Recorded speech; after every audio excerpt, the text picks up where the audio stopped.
Ladies and gentlemen, welcome to another fantastic episode of The Left Wing. I am TJ Whitehead, powers taken, not given.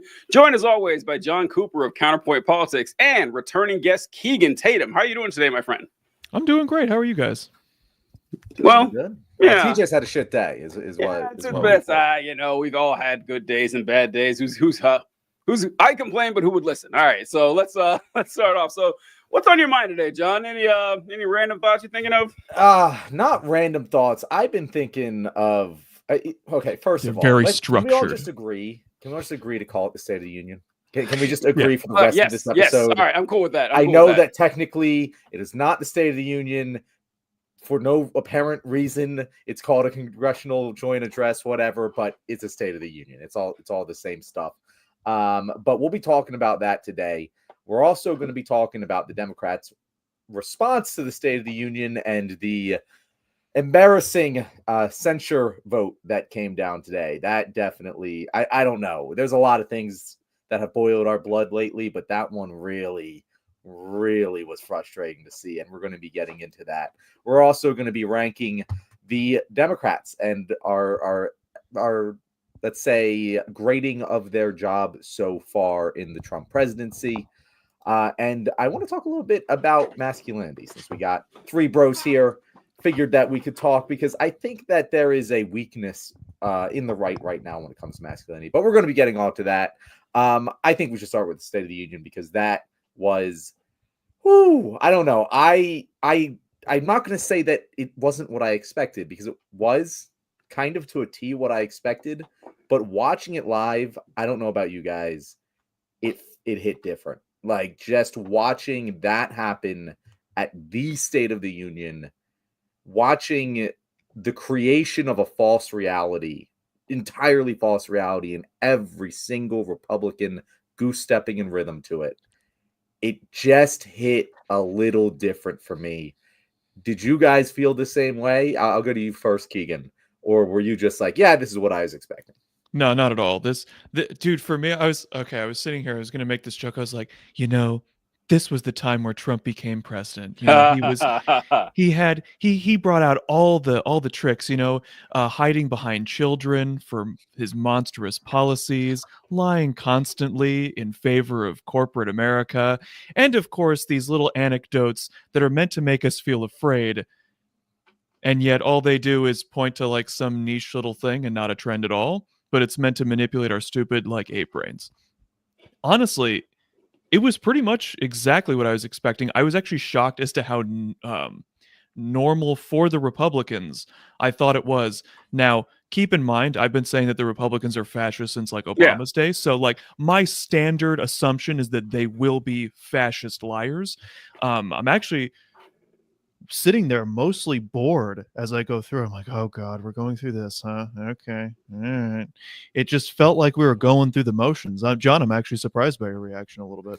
Yeah, honestly, I was too, Keegan. Like I was also, as I was having the reaction, I was surprised by it, because I will make a distinction here between, I agree generally with the analysis the Republicans have been fascist this entire time, but the blatant extent to which they're used it to at least be pretense. They're used to at least be some level of plausible deniability.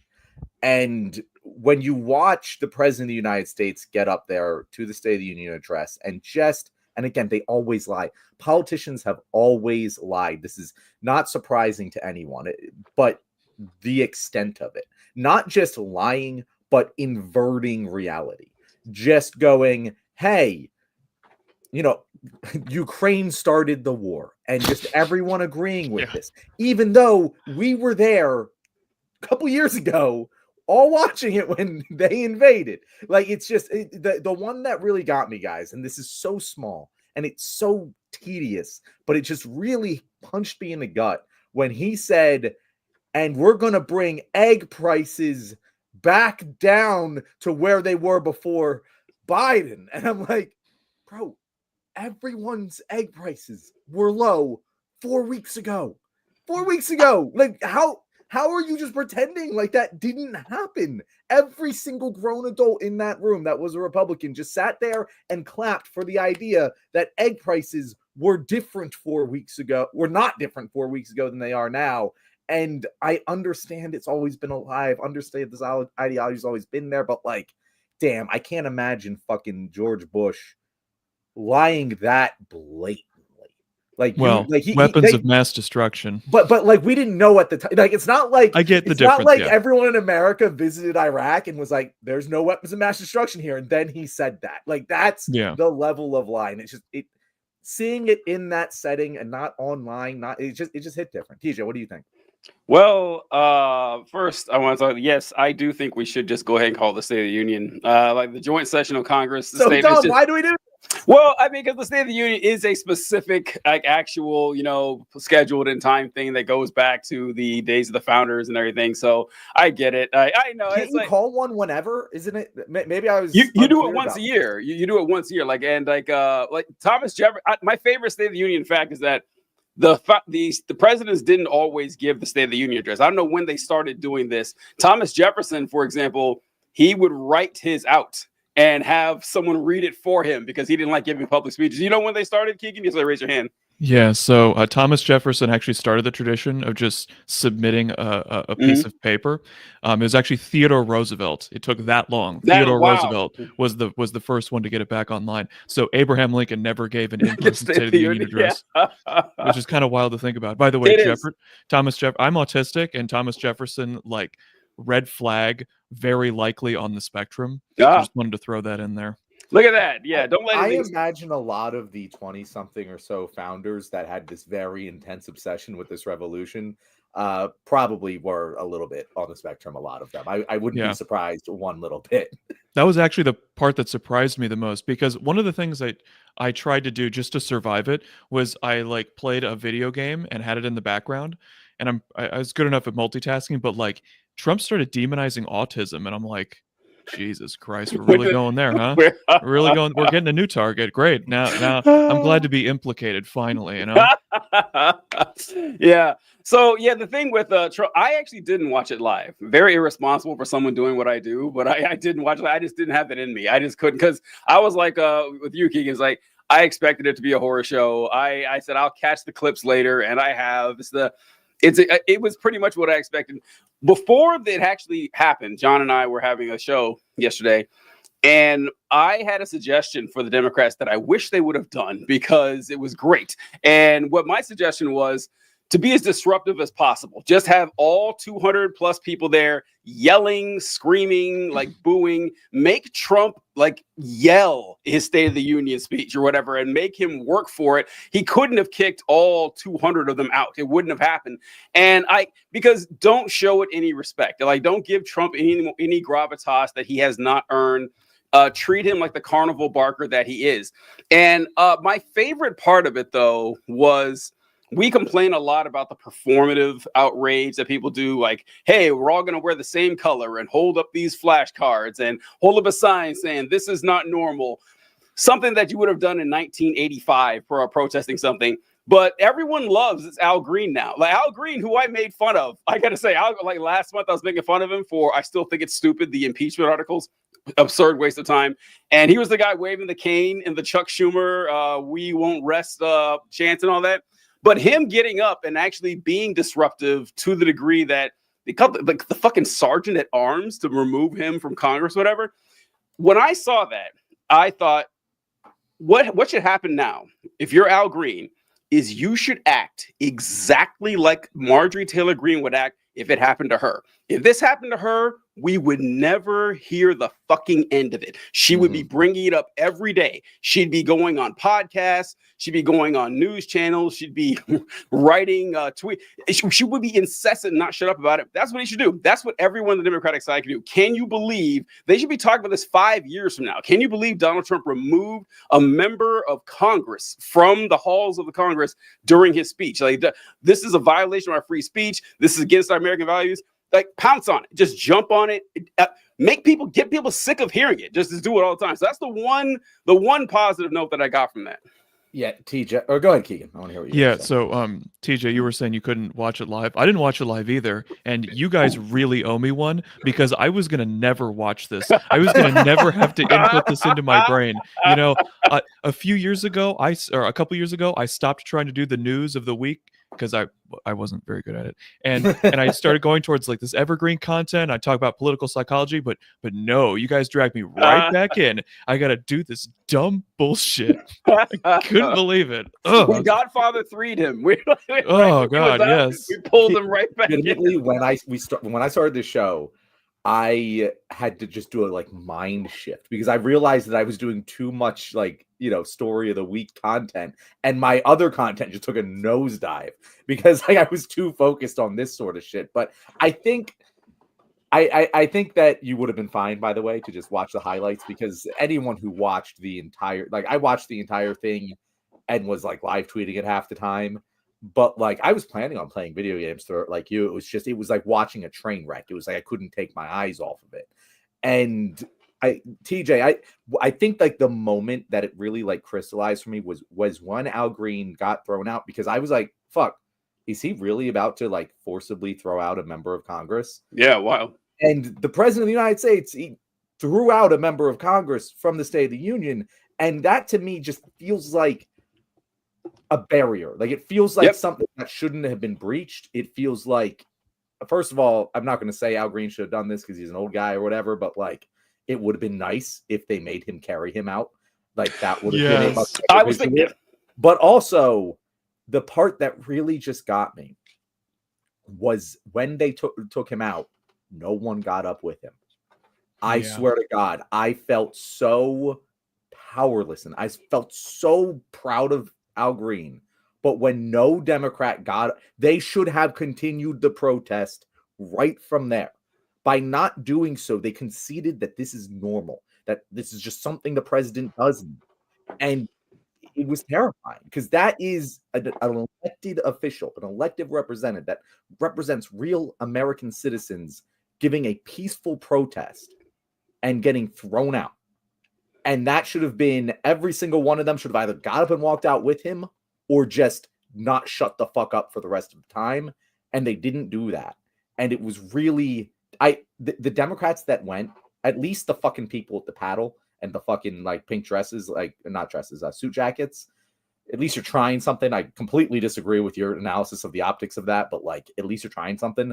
The Democrats who went and just sat there, what the fuck are you doing? The Hakeem Jeffries and Nancy Pelosi's of the world. Every time I went to one of their faces, I was just like, what are you doing here? Why are you legitimizing this? You can't call someone, I've said a million times, you can't call someone a fascist and then act like they're a normal president. You can't do both.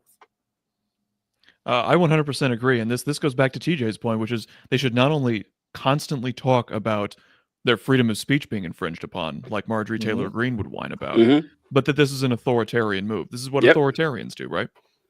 Why are they doing this? So I think the reason is that the Democratic leadership is the same group of people that came in during Reagan, right? So Nancy Pelosi's been there since Reagan. Like this was their political, like, coming of age time.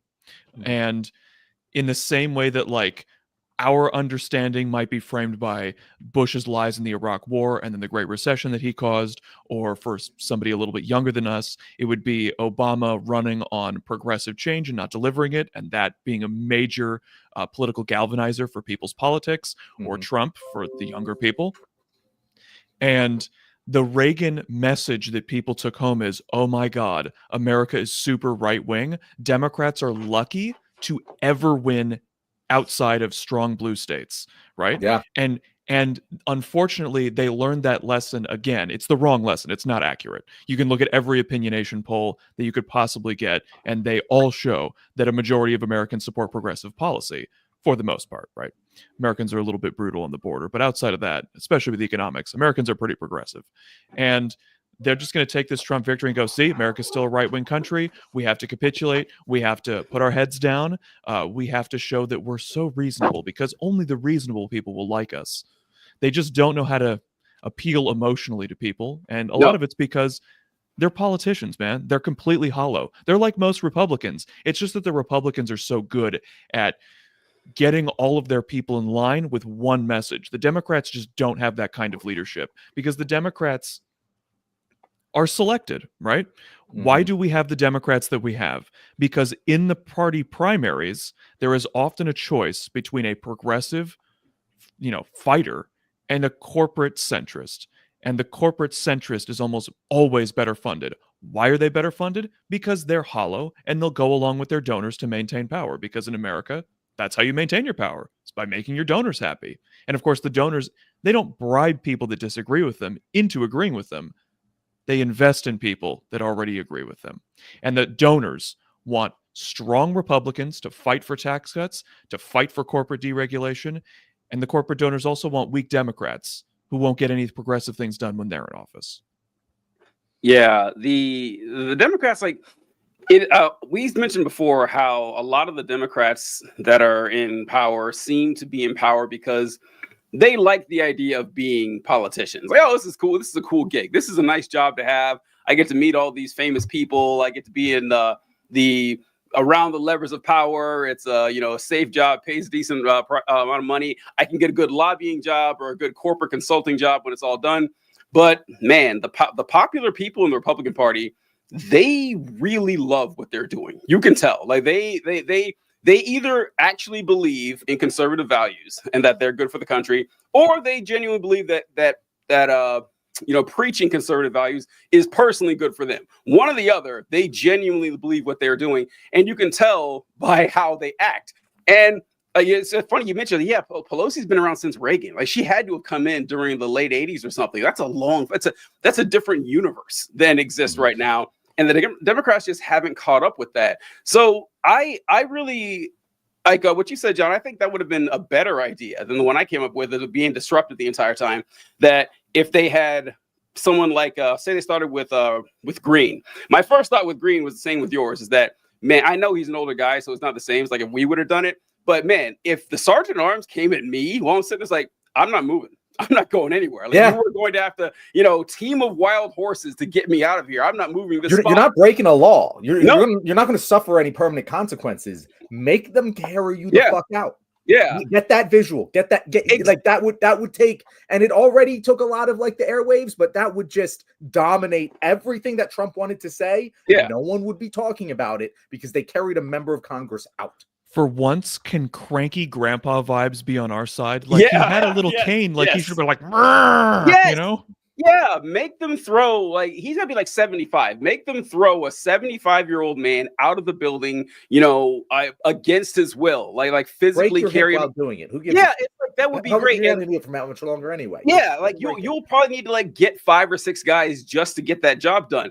Then when it's done, next man up. Next person does the same thing Al Green does. Stand up, start yelling, make them do this the entire time. Disrupt the whole speech. Because look, do you have any doubt that the Republicans will do stuff like that whenever we have a Democratic president next? Any doubt that they would do that? Have. Yeah, right. Well, yeah, just like and we didn't. Funny, they were never tossed out. It's a good point. They actually never tossed out. Trump was the first one to actually do it. So I just wish that this would teach them to update their strategies, just update their tactics. Yeah. And I'll tell you, they're not going to learn either, because to learn would be to put in more effort and to admit progressives are right and all that kind of stuff. The only way we get the Democrats to learn is if we vote in somebody for the president who clears out all of the corrupt DNC people and gets the Democrats to have a united message. It would need to be somebody like Jon Stewart, because if it was AOC, all of those older Democrats are going to be dismissive and we're not going to do it. As much as I would like AOC, I think there's a lot of ageism, unfortunately, and she would be my preferred candidate based off policy. But Jon Stewart has that liberal appeal, Keegan, I'm going to agree with you a little bit and disagree a little bit, because I'm glad you said that, because I feel like a lot of times people are like, oh, you got to build the progressive movement from the ground up. And that is true, but it's a yes and statement, because Trump just proved to all of us that the best way to capture a party is to become incredibly popular in a divided party with about 33% of the vote. That's all you fucking need in a divided enough party. And that's the one we got right now. If AOC can just grab, that part of the vote, and there's enough division among the different wings of the liberal establishment, that could be enough to win and just wipe the entire party clean. It's like, going for, grabbing the stitch, and fucking Quidditch. That was a bad example. I was going to make a Harry Potter reference too. Oh my god. Okay, but Wait, yeah, okay. So we're doing Harry Potter. Go ahead. Because like TJ, you were talking about these Democrats. They like being politicians. It's like, yeah, dude, these are like the student body president leadership high school people, right? Yeah. Like they are. never grew up beyond that, and there's still that person. It reminds me of the end of Harry Potter, which I only know because of the Sean video on YouTube. I didn't read the books. I'm so sorry. But Excellent video. apparently, by the way, if like anyone the wants to smart watch it. girl. The smart girl's Hermione, whatever, she like becomes the prime minister because she got the best grades, and it's like this is how liberals view the world. Yeah. Like, yeah. right. And they won't learn to be disruptive because they fundamentally don't believe in that. They not only don't believe, they not only fundamentally believe in institutions, that we have to have decorum and be polite, and compromise is good in and of itself, even if it's with the worst people imaginable. But you add on, like, they don't think they'll be popular because they think America's a right-wing country. But anyway, keep going, John. No, I mean, you're nailing everything right there. The one thing I would disagree with you about is that I think someone like AOC could do it. Like I do think that there are going to be options, and we're going to be grading some of them later today. So stick around. But I'm interested to hear your take, Keegan, because it is something that just doesn't make sense. And like, it made sense to me at a point. You go back to the Obama years, you go back to even Trump 1. I understand fighting for decorum, trying normalcy. And it feels so much to me like we did that with Biden. That's what we tried, and it failed miserably. And they're still so attached to this. I brought it up in the beginning of the show, but Hakeem Jeffries and Chuck Schumer and Democratic leadership met individually with the people who were being disruptive. The Maxwell Frost. I don't know if they did with Al Green, but 10 fucking Democrats voted with Republicans to censure Al Green. Which, again, censorship doesn't fucking matter. We've been very clear about that on this show. It's nothing. But to literally side with the fascists, to hurt one of your own, even if you think that person is in the wrong. I disagree with you that Al Green is in the wrong, but even if you think that, to side with the Republicans is insanity. And they truly ideologically believe this to their core, that they should just respect the presidency because it's the presidency, not because of what the president does or who he is. I'm just going to ask you an open-ended question here. As our resident psychologist of politics, what makes a kind of person like that tick? I've never gotten it. So, we can only inductively reason because none of us think that way, right? But the best is that humans really suck at admitting what they're wrong. And the Chuck Schumers of the world are the reason why Trump was able to get power in the first place. And when you realize that, let's say, a disproportionate number of politicians are narcissistic or sociopathic, and all sociopaths are inherently narcissistic, you realize that they will never admit that they're wrong because they're pathologically unable to. Now, I'm not saying that Chuck Schumer as a specific person is a narcissist. Wouldn't surprise me. But a lot of these politicians are. And it's just, oh my God, you think we normal people suck at admitting when we're wrong. Like, literally, a narcissist is incapable of it. So that would be the main one. But it really is like, God, it's so hard to understand, isn't it? I think it's because on some level they believe that by being respectful, history will see them positively. Like, we were in this dark time, but we were the mature, nuanced people that worked our way through the system. They don't really understand that America is it's like the waves on the beach, right? Like, we have like these giant spurts forward, like in the 60s with the civil rights movement, like the 30s with the workers' rights movement, in the 1860s with the Civil War and the civil rights that came after that. But then it like gets eroded slowly over time, and then we have a giant surge forward. They don't understand that. They believe in small ticky-tacky changes over time.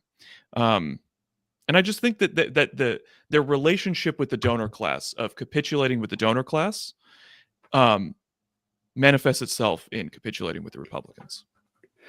Well, I don't know anything about psychology or anything. I'm not sure, but I'm going You know more to. than you think. Yeah, Honest. well, I'm going to see what this guy. So one of these guys is it Tom Swazi? I don't know how to pronounce his name. He's a New York Democrat, and he voted to censure Al Green.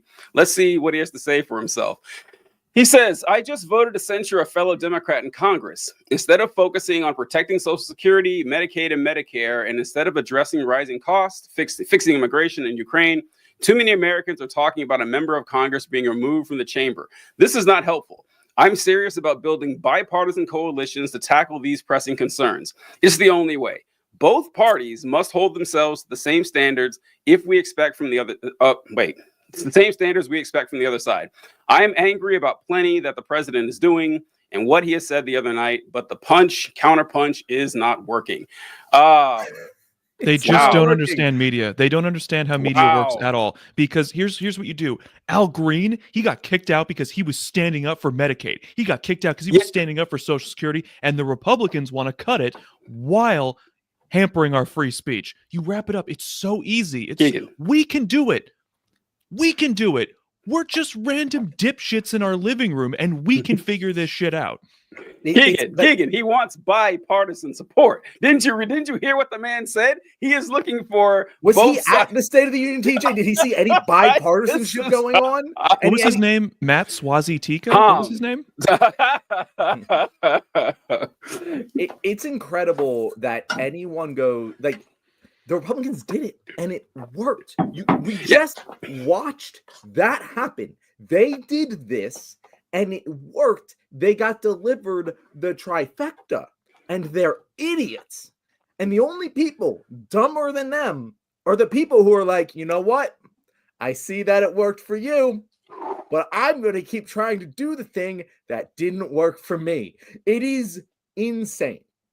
I'd like to talk about this. This is a very long-standing liberal ideological tendency in the United States, is that compromise for compromise's sake.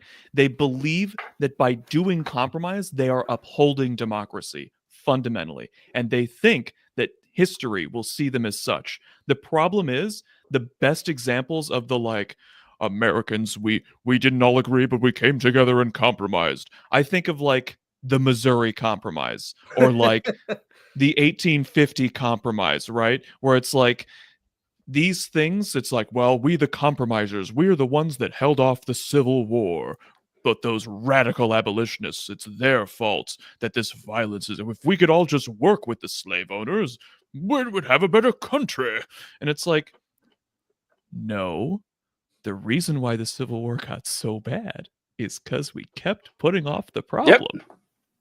Yep. They're all that thing that nobody cares about? That's our number one thing. We're going to really push for all of the decorum and the standards and stuff because, like John said, if you really cared about it, fine, I understand. In fact, I guess I would prefer it. I would prefer things to be, civil and mature.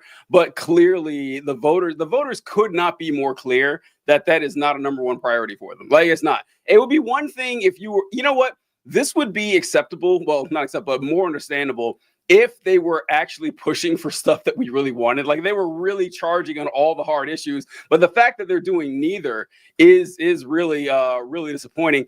And the bipartisan part of what he says, what got me the most is where he's saying stuff we really got to work together with the other side. It's have you seen the other side?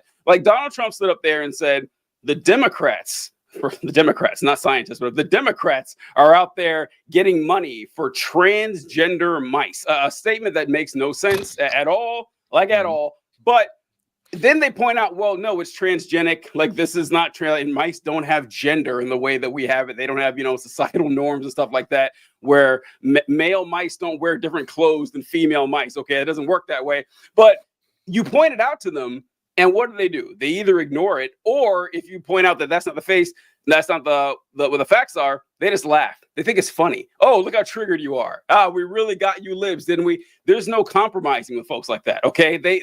Their only goal is to see people suffer. And even the people that they always say that they care about, we really want to do stuff to help veterans. Trump wants to cut 80,000 jobs from the Veterans Affairs. Great. This will be good for the government. We really care about, or this will be good for the country. We really care about egg prices. Egg prices have doubled in the last 2 months. Well, that's fine. This is all we need to do for Trump. We're putting on tariffs. Well, we're threatening tariffs, then backing off, then threatening tariffs and backing off, destabilizing the nation, destabilizing our relationships with friendly allies like redundancy, with allies like Canada, Mexico, the European Union, making the United States a less stable place across the world. No, this is grave. They're nihilists. They don't really care about any of this stuff. There's no compromise with it. Treat them like the unserious people they are. And think about how much they hide behind kids while they're taking away school lunches, and Medicaid, which disproportionately covers kids, and food stamps, which disproportionately feeds hungry children, because 1 in 7 kids in the United States is food insecure. So on one level, I think that what's going on is that there are a lot of people who are in the Congress who are on the Republican side who behind the scenes don't like Trump. They don't want to be like Trump. They just go with it publicly. And I think that to a certain extent, the Democrats keep relying on that as if it's going to come to pass. Now, I want to address bad tendency for people on the left. The left wing, of which I'm a part of, is stereotyped as having this kind of insular, not just infighting, but like, we want the club to be small. Right? Don't want to open up to like people who are formerly right wing because they're stained, you know? Yeah. And this is the stereotype, right? And that like we want to be an exclusionary small community. And the reason for that is because the people that are guilty of that, they want to feel like they're special. They want to feel like they're one of the good ones, that they are a rare person that is actually really moral.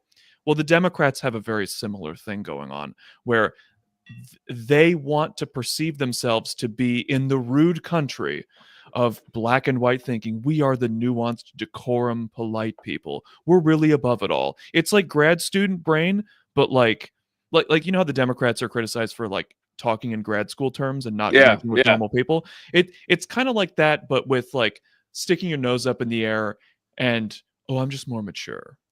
And they want, in a way, to be rare in that sense, because then they're special.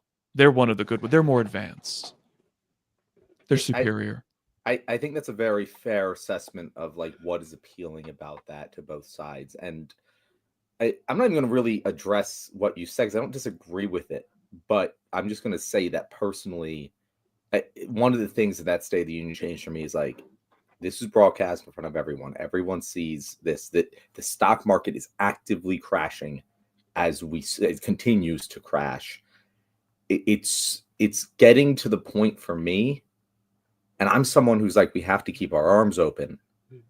But like, until the moment that they say, hey, I'm starting to question shit, I'm getting less and less able to deal with anyone who is supportive of this, because it's so clear what they're doing. They must know that these are just blatant lies.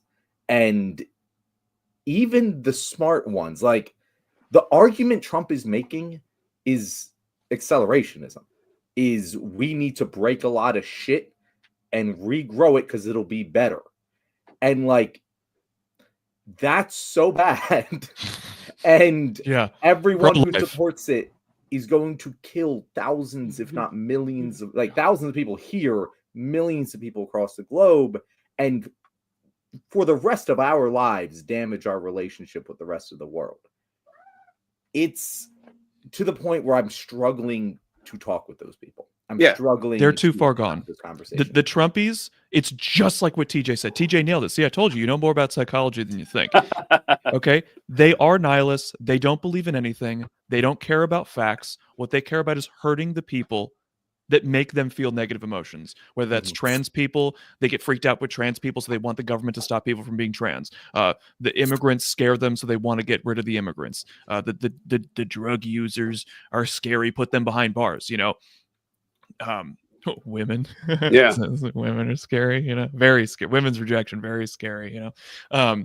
So they want to take away women's financial freedom so that they can't reject so easily. Did you want to transition into the economy? Because I feel like that's a good segue, John. Because you want to talk about, like, why is nobody acknowledging we're on the edge of a recession? That is a wonderful segue. Also, Keegan, I love that you like started this. I don't know if this was live and you said this, but you're like, I sometimes don't know what to say, and you've been nailing it this whole time. So that Thank you. But the economy. So we had a reader mailbag question come in. It was pretty simple. So if you guys want to send us, I always say reader mailbag. I don't know why I do that. No one reads the show. They either watch or listen to These it. people wrote letters to the editor, John. But reader mailbag question came in, and it was, what the hell is going on with the economy? Are we going into a recession? It looks like we are, but it feels like everyone is also acting like we are not. And that is really real. Like, I was a kid in 2008, and I since learned about what happened more as an adult. But as a kid, when it happened, I have the most distinct memory of my dad coming home in a state that I had never seen him in before. It was morose. It was like, as a kid, you're like, I can't comprehend what's going on entirely, but I know it's really fucking bad. How old were you? That is not happening right now. However, everything else is. The stock market is plummeting.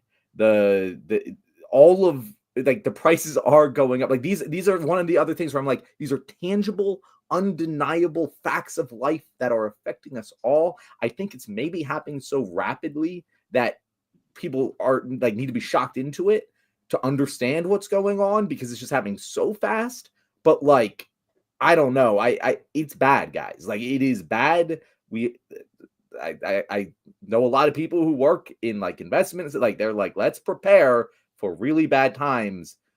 And people talk, right? People talk with their words, they talk with their mouths, they also talk with their money.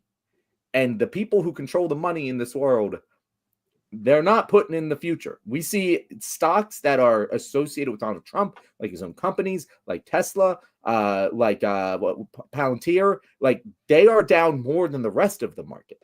And investors are stating very loudly they don't think things are going in the right direction here. But they're not saying it with their words. The media is reporting on it as if it's just a wishy-washy, who knows what's going to happen sort of thing, which it kind of is. But like, I understand why people are confused. And I'm personally very worried about the economy. It's going to hurt a lot of fucking people. And I don't know what happens when people start realizing that. TJ, what do you think? Well, I think a lot of it is that the indicators of the recession are there, but it's not here yet. I think that's really that people, like, I don't know. And we may have gotten kind of numb to recessions and stuff too. We've had several over the last 25 years or so. So people are like, oh yeah, the economy's going down. And what's different now, I think, it was exactly what I just said, is that people before like 2008 or so, they had like this American dream thing. Everyone thought, okay, I'm going to put my nose to the grindstone. I'm going to get out there. I'm going to follow all the rules and I'll be successful. No one really believes that anymore. No one really thinks that. So if it gets a little bit worse than it is now, it's like, oh yeah, of course it is. Of course it's going to get worse. No one, which does fuel a lot of the nihilism of the Trump folks. It's like, well, if I can't have any bread, at least give me the circus. And they're going to just, travel down that route. I think that there's just this, like you said, you mentioned how your dad looked morose. I think that people have been morose a lot since that time, where they don't have a lot to look forward to. So, okay, I might lose my job, I might lose my house, but everyone else will too.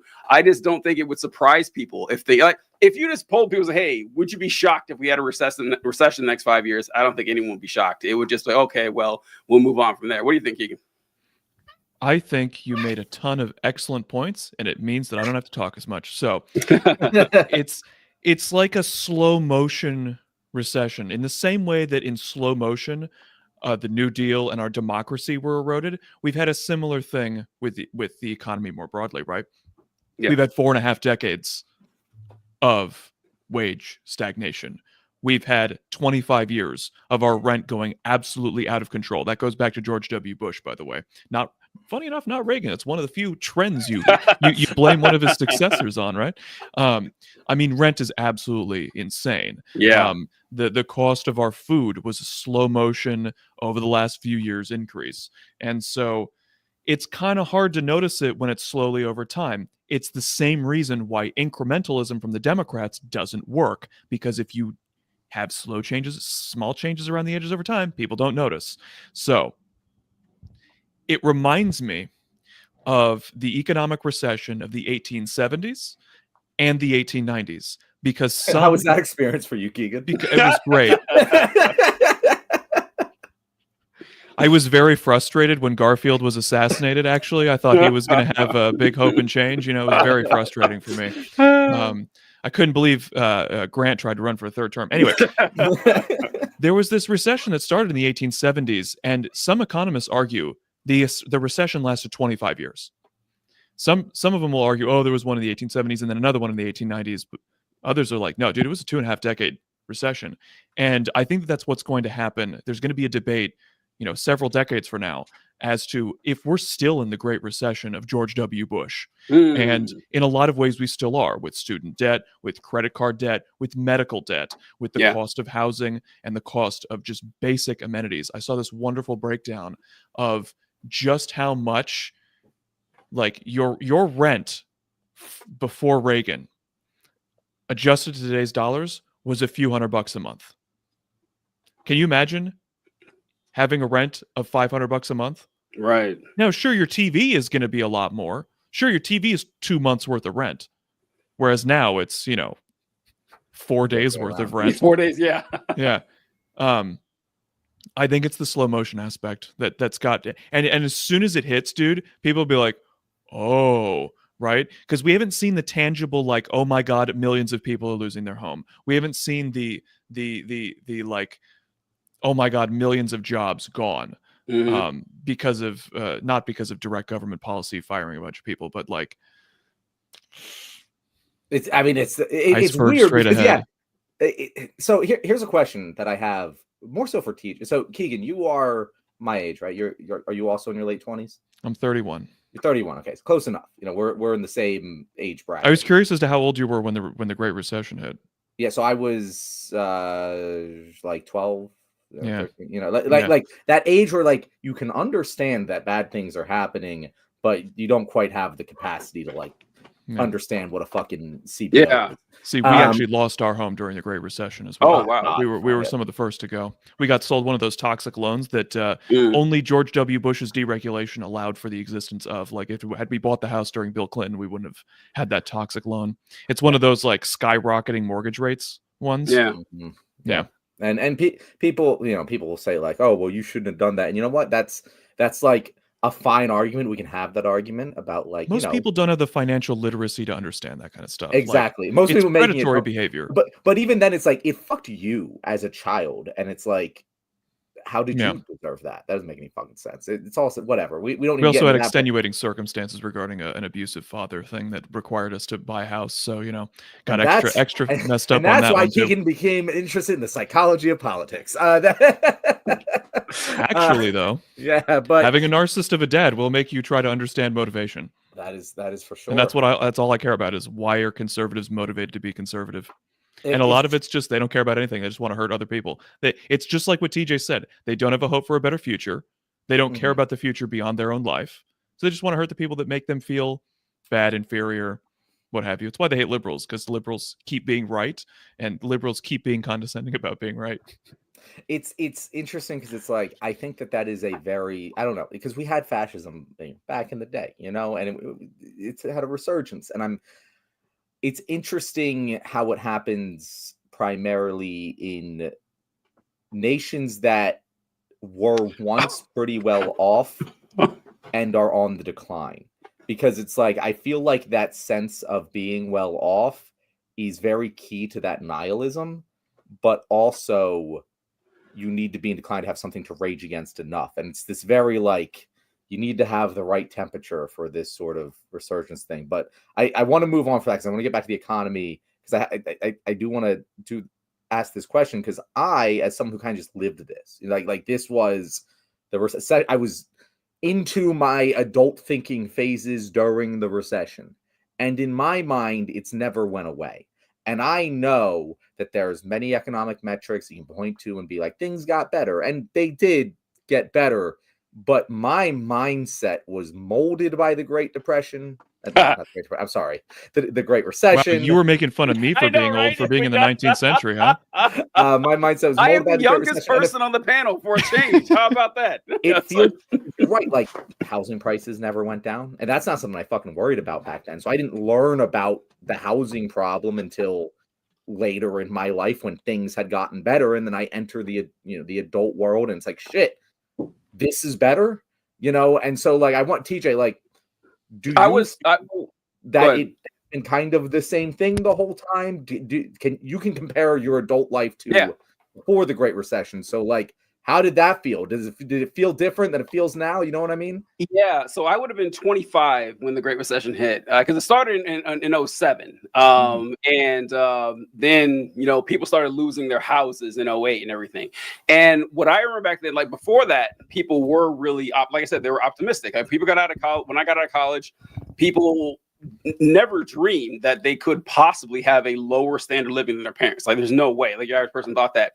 And a lot of folks my age and younger had houses by that time, which is kind of unheard of today. That people under 25, like, it wasn't odd to see them with houses. I knew several people that I went to school with who had houses. A lot of them lost them. A lot of them lost their houses. I'm not going to say most, but a sizable chunk, a sizable percentage of people who I knew back then lost houses before they turned 25. So when that's on your mind and everything, people have been, then rent price started going up and people they've lost a lot of hope. I think that it's wildly different now than it was back then, because people don't graduate from high school, let alone college, with any hope that things are going to get better. I think about this with the housing, that the folks who I knew, like not even the folks younger, is that, okay, you guys are around, late 30s, early 40s or something.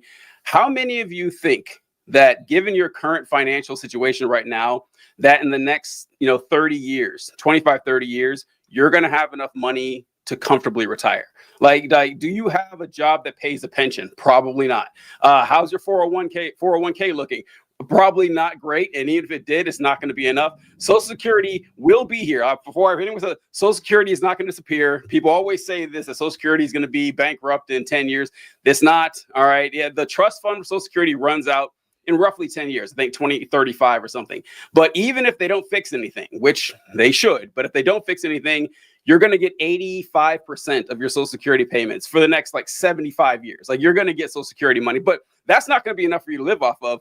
And we all kind of know this. This is like a weird thing that people aren't panicking about this, that folks who are 40 years old, 25, 30 years from now, you are not going to have enough money to survive. You're going to have to work until you die, and everyone kind of knows it. It's a completely different universe than it would have been back then. So yeah, I think that it's changed drastically. And the fact that people aren't crumpling, knowing that the economy is just eventually going to crash. And we're like, yeah, that's just how it is. The greatest quality that humanity has as a species is our adaptability. Our ability to be in any environment, any conditions, we are able to survive. And unfortunately, the ugly side of that coin is that we will adapt to the most garbage conditions. And because we can adapt, we don't fight to get rid of the oppressive systems. It's very fair. It's like, I've always thought, like, I get, that people lived in polar tundras and still do it. It's like, why the fuck do you do that? And it's like, Well, yeah, because you can technically. It's easier than changing your whole life, and it's kind of like that. It's like, I can't tell you how many times I've had this thought when I was in the army and I was in the Middle East for all this time. It's 120 degrees. There are sandstorms every 3 days. It's just awful. And I was like, I can't believe people are fighting over this land. I cannot believe it. Not only can I believe they're fighting over it, I can't believe they fought over thousands of years. Like, it's insane. But you don't even got to do that. Like, you can just step outside. If you live, I don't know, anywhere north of Virginia or something, any random winters, like, people lived on this continent in the freezing cold for thousands of years. How and why? Humans are shockingly resilient. And Keegan, when you brought up the rent prices, I wanted to pull this up for people to see, because he is not fucking with you guys. This is what the average rent Oh, that's in current dollars. I didn't see it in real dollars. But so in 1980, it'd been like paying it was so $188, and which would have been currently like $573. Like imagine This is for what? What was that? Did it say what that was for? Like a one Your bedroom average apartment? rent price in the United States. Yeah, Just average in general. Okay. yeah, and so That's actually surprising to me. Right now it's about 2,000. It's not to me though, because like so I moved to Indiana in 2017, 8 years ago, and I got a 2-bedroom apartment right outside of Indianapolis, like in a Indianapolis suburb, for like $890 a month. That apartment today, I wish I could find it now. I've done the show when we're downtown, I'll find it. I guarantee that same apartment that I paid like $890 for 8 years ago, easily $1,500 now. It's got to be. Like I would not be surprised if it has doubled. And like rent prices are completely out of control for folks. And yeah, it's and like think about trying to buy a house. I don't know. It's like this entire system is just collapsing and everybody fucking knows it. That's why I think people aren't panicking, John, because like I thought Keegan's example of the slow motion train wreck is perfect because that's what we've all been living through. I do like trains. Can you go back to that? Sure. I'll pull this bad boy up here. So I did something like, just wow. Is this in one state? This is Alabama rent by year. So this is rent by year. That was Alabama fair market rent by year. So while you get to the American national average, the national average is about 2,000 right now. So my mom and I did a fun little exercise where we looked at her first apartment out of college. This is in La Jolla, California. This is a rich white people suburb just out of UC San Diego, which is where she went to university. Her first apartment was a 1-bedroom. It overlooked the beach in La Jolla. I really can't emphasize enough. Wow, that's a really nice place. I was just in La Jolla, and I felt like I didn't want to like touch too much stuff just in case I broke it because everything was so expensive. Yeah, everything's so expensive and clean and beautiful and pristine. And her apartment like right now it'd probably be $2,500 to $3,000. You want to take a guess as to what it was in inflation adjusted dollars today? Oh no, what? In from an early 80s apartment. You got to take a guess. Come on. Oh. $2,500 to $3,000 today. What was it back then? 1,000. Okay, John's is 1,000. TJ, what you going with? 800.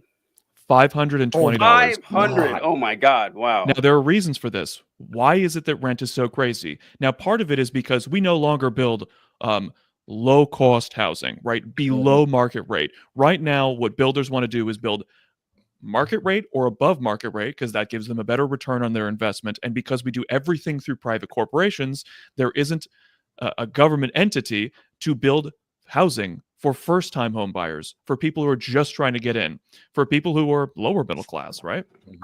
So that's part of it. Part of it is the housing supply has not kept up with our increase in population.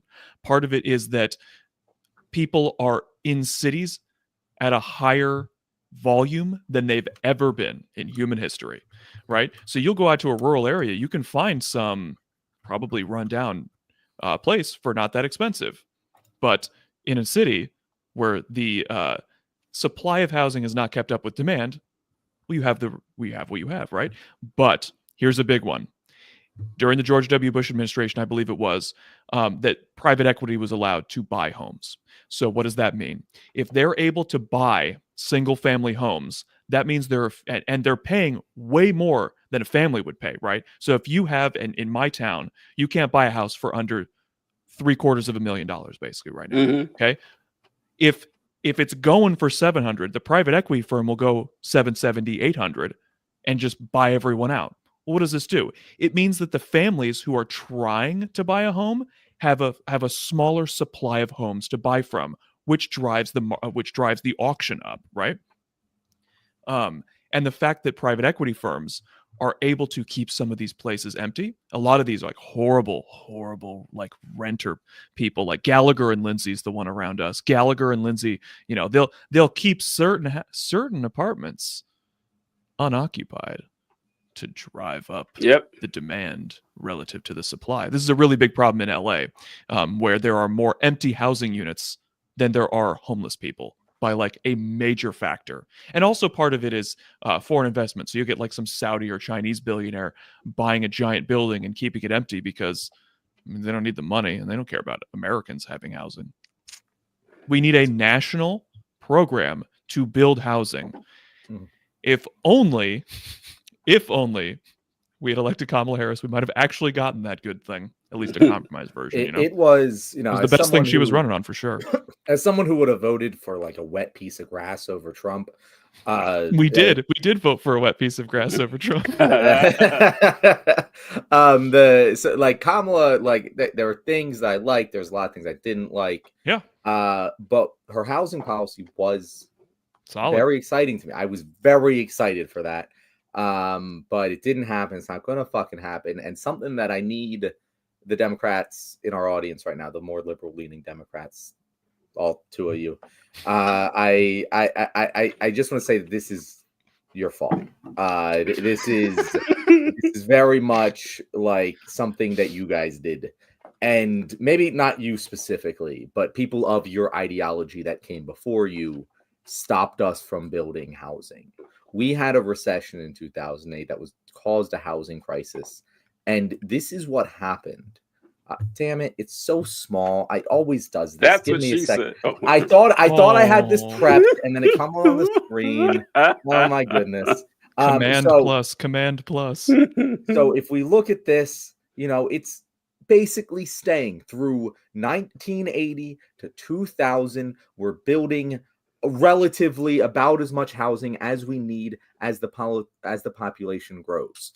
Then in 2000, well, there's this one might call a bubble, right? And then the bubble burst, and we had the housing crisis, we had the recession, and 2010 goes by, and we're no longer building enough housing to keep up with supply. And look, we're still going down. We just started going up, and that's just going up directionally. We're still building far less housing than to keep up with the population while housing is continuing to get more expensive. And the reason we're doing that, Keegan's definitely correct. It definitely does come from just private equity buying housing or whatever, but a lot of it is private equity tied into the fucking local government zoning laws that don't allow us to build more housing. And let me just make a very honest case for why this makes no fucking sense. If you are someone who knows anything about investing, anything at all, like the most basic fucking shit, it's one of the key parts of investing is to, when times are tough, you want to be buying shit. You want to be buying shit because it's cheaper. And when times are good, you want to be tightening your belt because you know the bad times are coming and shit's going to get cheaper, right? And all we have to do as a fucking country is wait for the inevitable recessions. And when that happens, we have to tax more when we're doing good, and no one wants to fucking do that. But we're going to spend the money during the economic collapse anyway. We already know we're going to do this. We already know we're going to do stimulus packages. We did it in 2008. We did it during COVID. And that's a good thing. But if you plan for this, you set the money aside and you're like, we're going to build a shitload of housing when it's the cheapest possible time to do so. If we had done that during COVID, we'd have the housing crisis fucking solved right now. When everyone was adding additions to their home and all this shit, we could have been building new housing if we'd planned for this, but we didn't. And now housing prices stay high. So John, I like what you're talking about is, and just to crystallize, it's like what you're talking about is what the country should be doing, right? What the government should be doing, right? And listen, you lefty, oh my god, you're so biased. You say that stimuluses and jobs programs work during a recession. You only say that because it worked literally every time it's been tried. Literally every time. Works big and beautiful. Here's the problem right now, okay? Here's the reason why we're not getting it, is because greedy homeowners who are largely of the boomer generation, they want their housing prices to stay very high. They clearly don't care about what happens after they die. Just look at how they vote about climate change, right? Yeah. They don't care if the entire country burns. It's so bizarre to me because they're not even selling their home anyway. It's literally just a status thing. It's literally just, I have this thing and I want it to stay at its value. It's like oh my god, it reminds me, I just listened to a podcast on the Beanie Baby craze.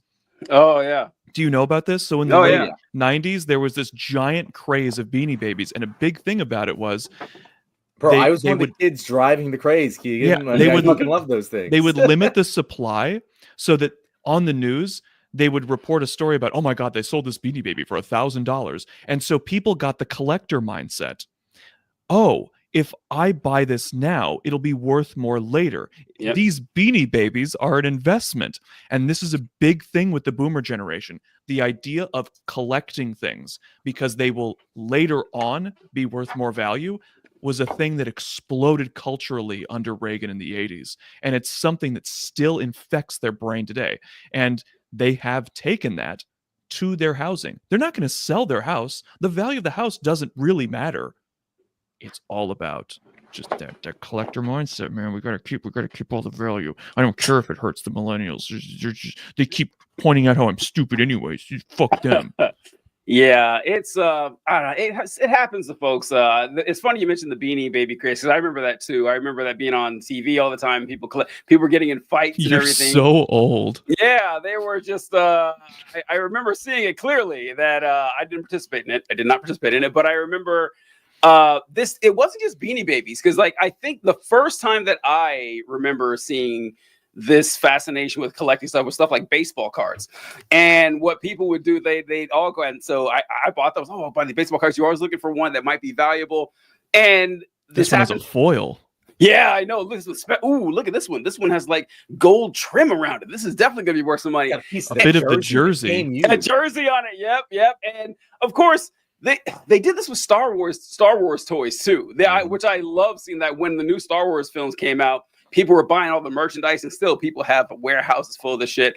And they weren't thinking enough on how I was part of it too back then. Is that the reason that Honus Wagner card is worth $6,000 is because they made 15 Honus Wagner cards. And so 100 years later, if you have one, wow, that's really special. But they make 10 million Cal Ripken cards. Okay, there are 10 million people are going to have them. The same thing with, Anakin Skywalker toys. And people aren't thinking like that. Housing, on the other hand, they aren't making a ton of these houses and everything, and people are fighting tooth and nail. They got burned and everything else. Like, damn it, I'm gonna have one investment that's gonna pay off. I brought up on the show before. I had a conversation with my dad, who is not a Republican or a conservative, but he is a homeowner, and he lives in San Diego, where the houses are already super expensive.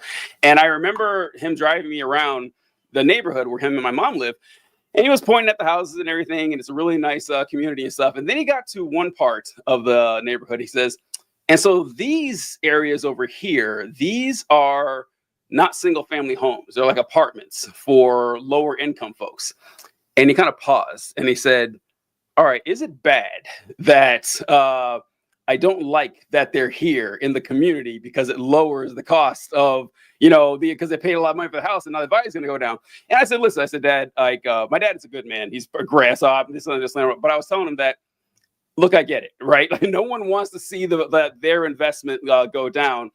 But I said, but you have to look at the broader picture of this, in that that there's a problem with poverty and that people can't afford housing and they can't afford rent. He said, oh, yeah, absolutely. And he said, I was like, so do you think that problem is fixed by keeping people economically segregated? Like, has that ever proven to fix the problem? He's like, oh, no, it hasn't. So I don't think most boomers can be talked through like that. I don't know. Fuck them. Like, that's what they'll end up saying and everything. But it is something that that does happen a lot with folks, that people have selfish motivations and altruistic motivations. A lot of times the selfish ones win. Oh yeah, big time. So I'm just gonna guess the race of your dad, and I can't help but think of like what I would say, which is, so you want to put all of the poor people in one area? Yeah, right. There's a word for that, and it begins with G. Yeah. So yeah, that is some wild shit right there. All right. Wow. I'm a bit more blunt, maybe. Before we segue into our next gen, I just wanted to acknowledge, Keegan, you're killing it. We're getting some good reviews in the comment section here. Thank you. Zeke the Beast has just been going off. We appreciate you guys. We don't have as much time to address comments on our Thursday show because we want to keep it topical. But definitely, Zeke and anyone else commenting, come here on our Tuesday show. We never have enough comments on our Tuesday show. Very weird. Even though that is our Q&A show. We've been talking about just swapping them, but we are doing that so far. We had someone specifically, Keegan is cooking. Zeke the Beast said it. So thank you guys for commenting. If you Can guys I just say, like, if you want to Keegan. follow me, the name is Keegan Tatum. It should be right there, right? That's Yep. showing up on screen. Yeah, it's just this, but like on YouTube, Instagram, and TikTok.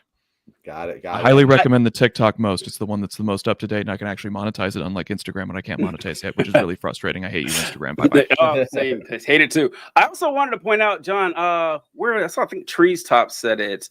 Hugh Jass. No. Yeah, Hugh Jass said, is something supposed to be? I know, right? Yeah, Hugh Jass, great name.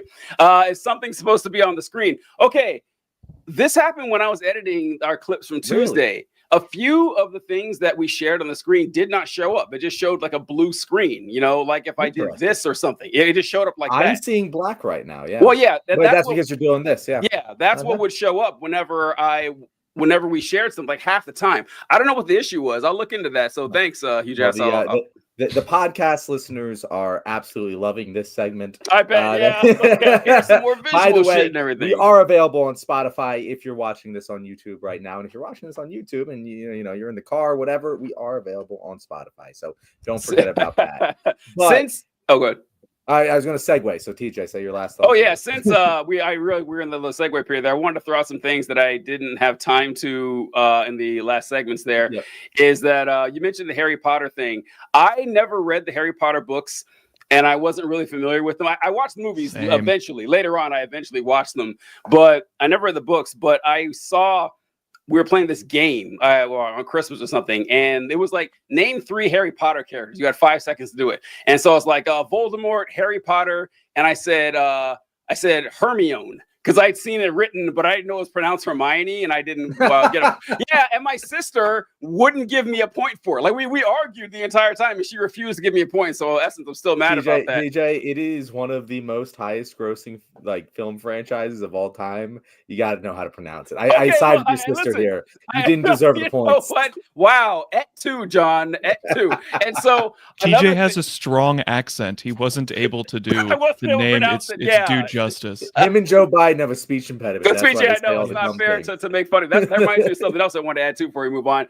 But the second thing I wrote down was about the State of the Union. I don't know if you guys remember this. This was been like 2003, 2004. My favorite State of the Union moments.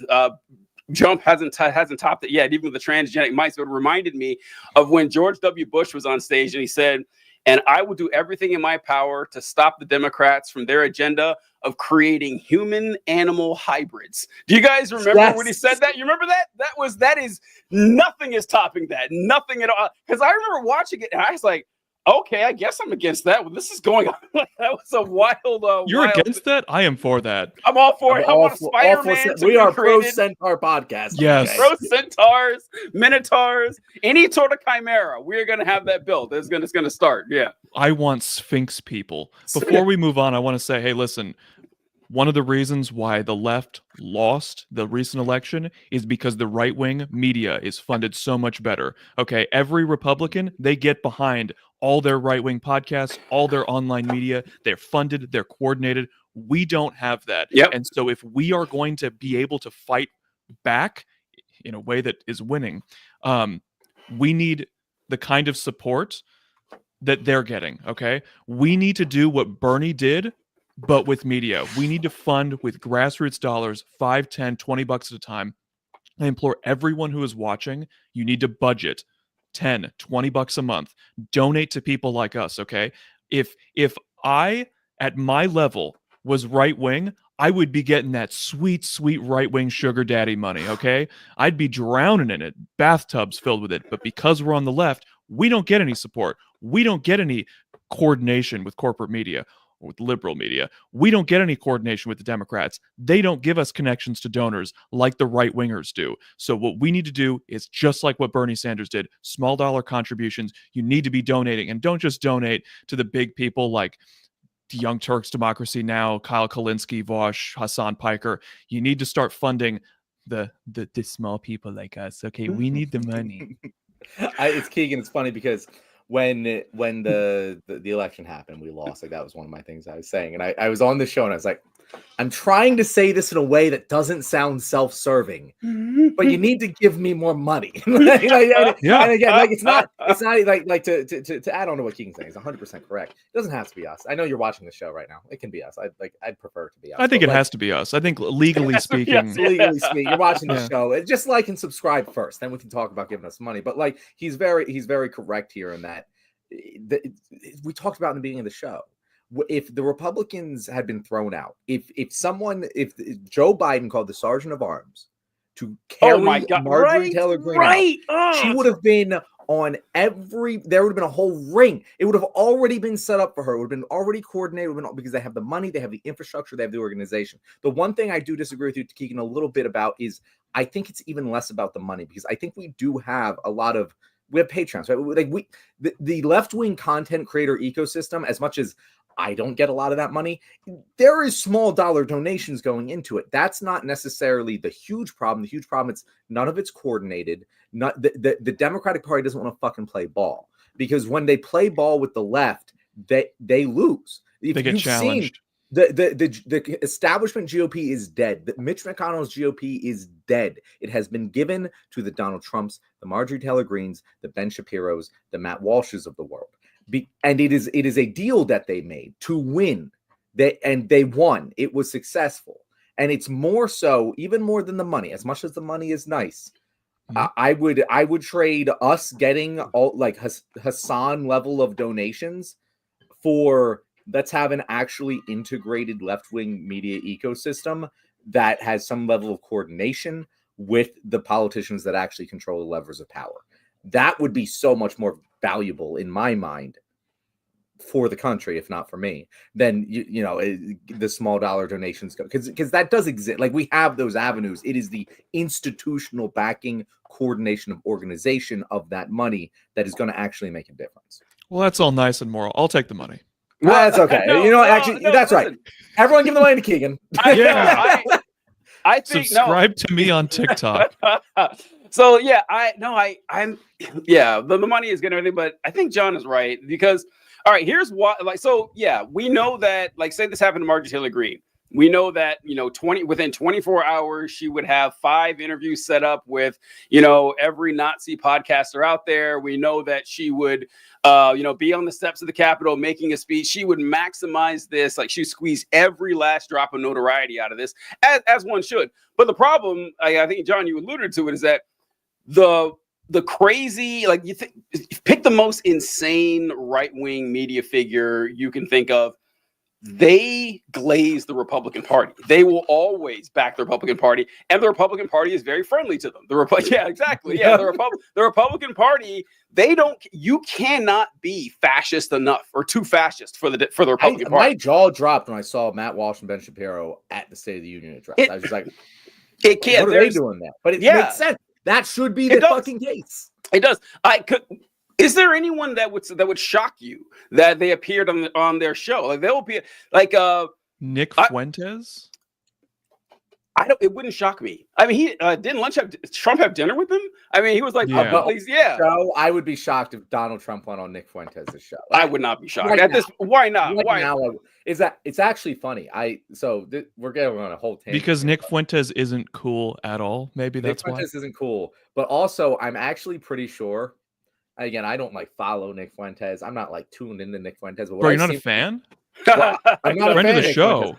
I'm morbidly curious about Nick Fuentes because it's just how the fuck is this guy the Nazi guy, like the leading Nazi guy, this fucking guy? No, it's perfect because he's a loser little bitch boy, dude. It's perfect. And it's all the loser little bitch boys like that. But the thing is, I actually think he's been distancing himself a little bit. Yes, because he said things remember when Elon did the thing and he was like, guys, really? Yeah, I wouldn't do that. Yeah, that's wild. And I think Nick Fuentes is shit. I've been, and I think a lot of grifters are going to eventually come to this realization, fuck, guys, I've just been grifting. I didn't know I was contributing to this. I think if it gets bad enough, we are going to have that. We had it, after World War II. But I hope it doesn't get that bad. But like eventually it's going to get bad enough that a lot of these grifters are going to start once the dust has settled and they can no longer be killed. They're going to be like, oh, well, I don't know. I was never actually for this. I don't know about that because like a lot of the people that supported the Nazis that didn't get killed by liberals, they kept thinking that was the right way to go. I mean, they set up a fascist government in East Germany as well, and East Germany is now the stronghold of the Alternative for Deutschland, which is the neo-Nazi party there. Have you seen the map of like the fucking East Germany? Like it's literally every area like of the Berlin Wall. It's like Germany. if you look at who fucking voted for the AfD, it's insane. And it goes back to what you were saying about people being left behind, and that's where fascism takes hold. And there's a whole video I'm going to make on that. All right. Did you want to is that our perfect segue into like weak men support the right? We will, but I still want to say about Nick Fuentes in the shit. Nick Fuentes, the funny thing, all right, so I too have been a follower of Nick Fuentes' career path over the years. I like to see where this is going, because one thing that I saw years and years ago, like 5, 6, 7 years ago, there was like this beef between Nick Fuentes and Charlie Kirk. Like, they had a lot of bad blood between them. And Nick Fuentes essentially started saying that, listen, Charlie Kirk is not really a conservative. And it's really funny, like watching stuff from Charlie Kirk from, 8 years ago or so, where he's saying stuff like, no, listen, I think that it's important to honor the work of Dr. Martin Luther King. And like, I remember him doing a presentation where he was on stage with a black gay conservative. And he said, because their conservatives were falling apart, before the Trump era and everything, or maybe it was during Biden, but he said the conservative movement is collapsing. We're losing young people. We're losing immigrants. We're going to need these votes. We need to reach out to other communities. Crowd booing the shit out of him. Just like, and then they had a question and answer section, and the guy stood up there and he says, "Can you tell me what gay sex does to increase conservatism and the like people living a life following Christ?" He was a lot more vulgar than that. Actually is what he said, but that was what Charlie Kirk was back then. Charlie Kirk looks a hell of a lot more like Nick Fuentes now than Nick Fuentes looks like Charlie Kirk back then. They realized that, this is actually where the beating heart of the conservative movement is. It's Nick fucking Fuentes and Kanye West and a Nazi saluting Elon Musk. That is the heart of the movement. And people pretend it's not. The podcasters and the media figures and the politicians, Marjorie Taylor Greene, she showed up to Nick Fuentes' event where they cheered Joe Arpaio on because people said he was racist. That is the gas that fuels this movement. And I'm sick of people pretending otherwise, right? Like, that is actually what's going on here. So I think that it's going to have a lot of power behind it. It is weird seeing the fractions too, because I'll tell you one thing that did surprise me. I was kind of shocked to see that what's his name? Ron DeSantis, when he called the cops on Andrew Tate for landing in Florida. Did you guys see that? That really surprised me. I was like, what is in it for Republicans are only supposed to pretend to care about, rapists and pedophiles and stuff like that. Also, if Jeffrey Epstein was alive today, God, he'd be in the Trump White House. He would absolutely be in the Trump White House. Guaranteed.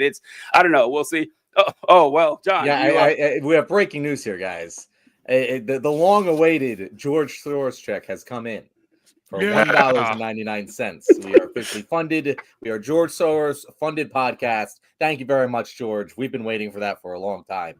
That's going to make a big difference. New name of the show: Billionaires Are Good Now with TJ and John. So that's going to be the new name of the show. So yes, that I think this you is just a get a good microphone and it said billionaires on it. And you just go, Yeah.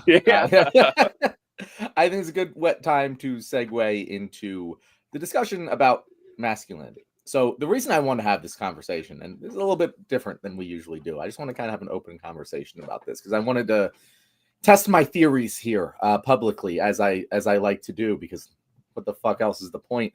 The Zelensky press conference. It happened a day after we had our last show. We didn't really get to talk about it, and honestly, now it's old news, but still, it had a lasting impact. I think I went to a birthday party on Saturday, after it happened, and one of the things that I'm sure you experience in your real life if you do this is that you don't always know what's impacting real people because you're so in the bubble But when something really hits, that critical mass of popular knowledge, people are like, oh shit, I got to talk to my politics guy. Where's John? And I had so many people come up to me at this party to talk about it. I was shocked. I really didn't realize how much of an impact this had until people were just like, that's all they wanted to talk about with me. Maybe this was anecdotal evidence, but like still, it tends to be pretty real in my experience. And the thing that just came across to everyone, the thing that I've been theorizing why this was so impactful, because it's not the first time Trump has thrown Zelensky under the bus. Trump called him a dictator, like it was in the news, but like that didn't like break through to the American conscience. I think seeing that interaction between especially JD Vance and Zelensky was like, everyone's been in Zelensky's position. Everyone's been in a position where someone with more power than them, whether it be their parent, a teacher, a coach, a boss, was like a landlord, whoever has the power over you is like, first of all, how dare you correct me? That's disrespectful. Have you even thanked us for all of the amazing things we've done for you? And I think that resonated with a lot of people because everyone's been in that position, or most people have been in that position. And there's some people, like the Andrew Tates of the world, who have been in that position and decided, it's never going to happen again. I'm going to be the guy who has more power. But just statistically, that's not going to be most people. And I do think that they have leaned into this idea of masculinity that is so, and I'm not going to call it toxic, because I don't think that's even necessarily the correct term. It is fragile. It is fragile masculinity. They have gone all in on this. And I don't think it appeals to people. Even to men, I think it doesn't quite appeal in the same way that the right-wing ideal of masculinity used to. And I think there's room for us to start taking that back. My question to the room here, and we'll start with TJ. Am I crazy here? Am I crazy in thinking that the left can retake masculinity? And I'm not saying right now. I'm saying this is going to be a generational project, but I think it can and should be done. Yeah, I think that we can, and I think that we will. It's just, unfortunately, it goes back to Keegan. You mentioned it in the beginning of the show, in that a lot of times liberals or people on the left are genuinely criticized for having their head in the clouds, being too touch too cerebral or academic or fucking nerdy to actually connect with regular folks. And it is true that a lot of the complicated thoughts on society and economics has been the purview of academia, but like leftism and like community stuff in general. Look at Soviet propaganda. Like, look at 100 years of Soviet propaganda. It is masculine as hell. Like, it is not something that is like unprecedented. Right? We have this thought because liberals are nerds and shit, and leftists they only care about being as obsequious and ingratiating as possible to other people and not trying to hurt their feelings. Like, no, that is not our legacy. Like, our heritage is one of being strong and of being protectors. It is an easy lane for us to pick up. And I think that eventually it's the self-help thing. I've always thought the self-help book industry is very funny because in order for the industry to continue, you kind of bank on people not taking the advice that they buy in this book. Like you expect them to read it, actually not follow it, and they'll have to need to buy another Chicken Soup for the Soul book or something like that. And I see this a lot with the red pill movement, that if you're a young guy out there and you're feeling and honestly justifiably confused because of what you were taught the role of a man is in society, that what you taught was expected of you when you grew up, that world doesn't exist anymore. It's a completely different world than it was 25, 30 years ago. And you're not really sure where you fit in there. That's understandable. However, you go to JD Vance or, Elon Musk or the Andrew Tate or something, they are not there to make you successful. They're there to make you feel worse about yourself. You feel worse about yourself. You follow their ideology. You don't actually progress anywhere. and they're just vampires. They're just going to drain you, which is why a lot of them are so upset. And they're like, okay, well, if I can't succeed, I'm going to watch the world burn. There is a way out for you. There is a way that you can actually make yourself better and your society better. I think the lane's wide open for us. What do you think, Keegan? Yeah, so that was a weird Soviet tangent because the Soviets were right wing, and I will die on that hill. They were fascists in basically every way. So is it possible for the left to take masculinity, the positive masculinity, the Aragorn kind of masculinity? Of course it is. There are so many different ways in which patriarchy screws over men. Okay, so if you're one of those guys that's struggling, the reason why you have to be the one to ask out the girl, why you have to be the one to make the move, is because of patriarchal, puritanical BS that says women have to be chaste. Therefore, women have to be pursued, because if they are the pursuers, they're a whore, right? There are so many different dating aspects where that mindset comes back and bites all of us, including men, in the ass. And we can have so many different, the pressure on men to be the breadwinner. Why is that? It's because of patriarchy, right? And so we need to make those kinds of appeals. Unfortunately, we are at a disadvantage. And the reason is because it seems that when women are the leaders of systems, those systems are more cooperative, more democratic. And when men are the ones who are the leaders of systems, they are typically more hierarchical and authoritarian. And because of that, we're just going to be at a disadvantage, because masculinity forever has been associated with hierarchy. And whether we like it or not, people associate equality with a more feminine view of the world. But yeah. So Keegan, you're the one who gets more into the psychology, so I'm interested to hear your thoughts on this, to expand on that, because I'm pretty sure I'm a guy, pretty sure I'm a man. And my examples of positive masculinity growing up, I don't know, maybe I just was weird, but my biggest heroes were Mr. Miyagi from the Karate Kid. I watched the Karate Kid. I want to fucking do karate. I did karate for my whole fucking child. I was a third degree black belt. He fucking influenced me. Fucking Uncle Iroh from Avatar. Yes. These were my masculine role models, and beyond that, maybe Rocky, obviously I was in Philly, but Aragorn for me, that's a great one. Gandalf. My masculine role models, I didn't click with Lord of the Rings until later in my life, so I didn't have that. But I was a weird 8-year-old. Really, I wouldn't have guessed that. Growing up in the 1870s. But I never had that, and I wonder where this hegemonic worldview of masculinity comes from, because as much as you're correct about the Soviets were kind of fascists, they weren't, in at least their base ideology, where it came from. And as much as I don't want Soviet fucking that sort of system, it does seem like it should be viable, because at least that's what was ostensibly what they were saying. You could just use communist, propaganda. I mean, communist propaganda. So there's communist propaganda, right? Because the Soviet Union, as much as it was communist, wasn't communism in Marx's definition.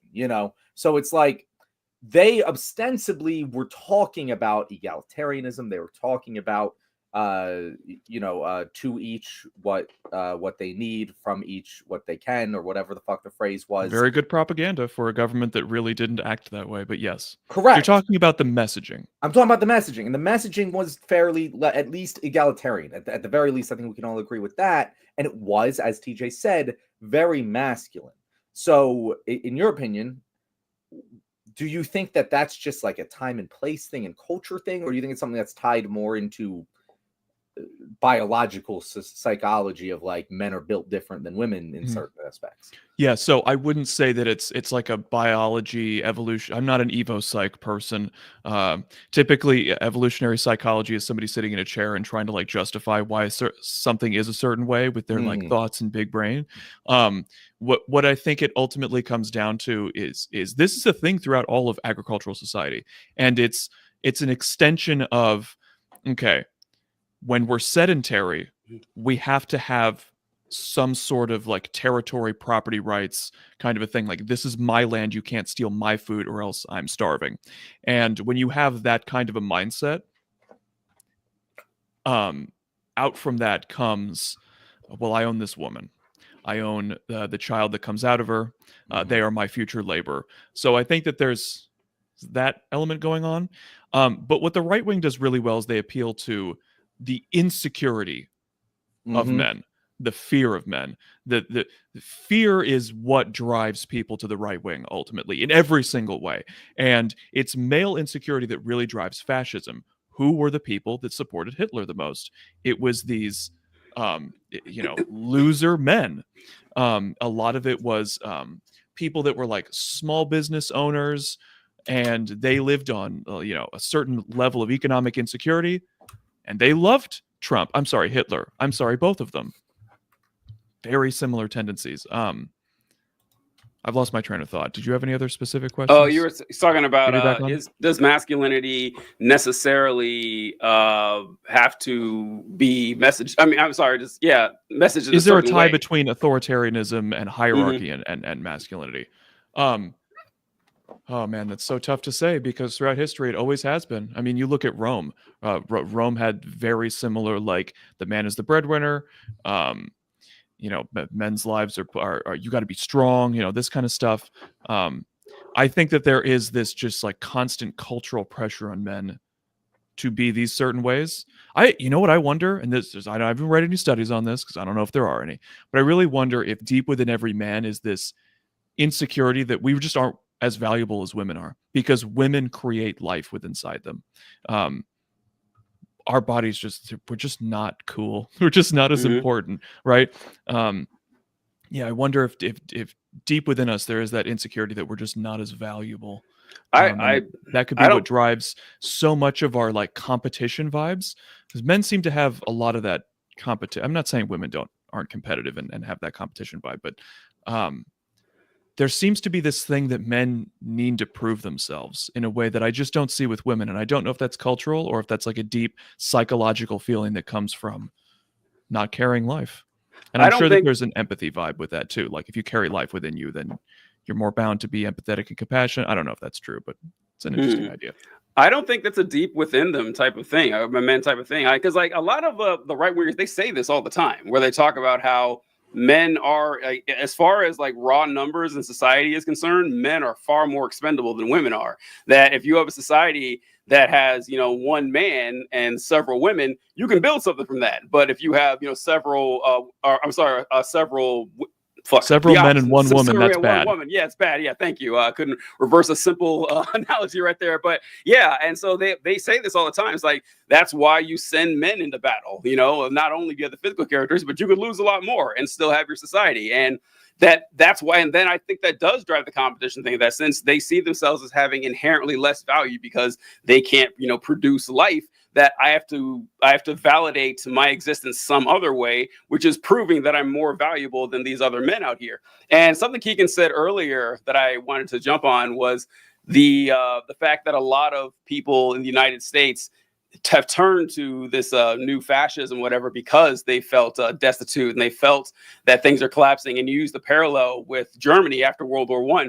And that's actually really fun because think of what Germany was like after World War I, folks. Like imagine how horrible life would have been in Germany in the 1920s after owing so much money that, it took like a wheelbarrow full of marks to buy a loaf of bread. You felt that your entire national identity has collapsed. You've just been humiliated on the world stage. And that, not justifying it, obviously, okay, well, those folks turned to fascism. What did it take for us? Like, it took way less. It took way less for the United States to say, I can't say retard on Twitter anymore. I'm a fascist now. Like, it didn't take too much for us at all. That was kind of wild. What do you think, But John? you see within everything that you're saying is this idea, this vibe, that I'm a victim. Yeah, it is. Yeah, men aren't as important. I'm not as valuable. They sacrifice our lives. There's this whiny. It's so whiny. That's what we need to. That's what we really need to capitalize on, is how, not just how fear-based, how insecure, and what losers they are, but just how whiny you are. Like, shut the fuck up and stop whining. Grow the fuck up.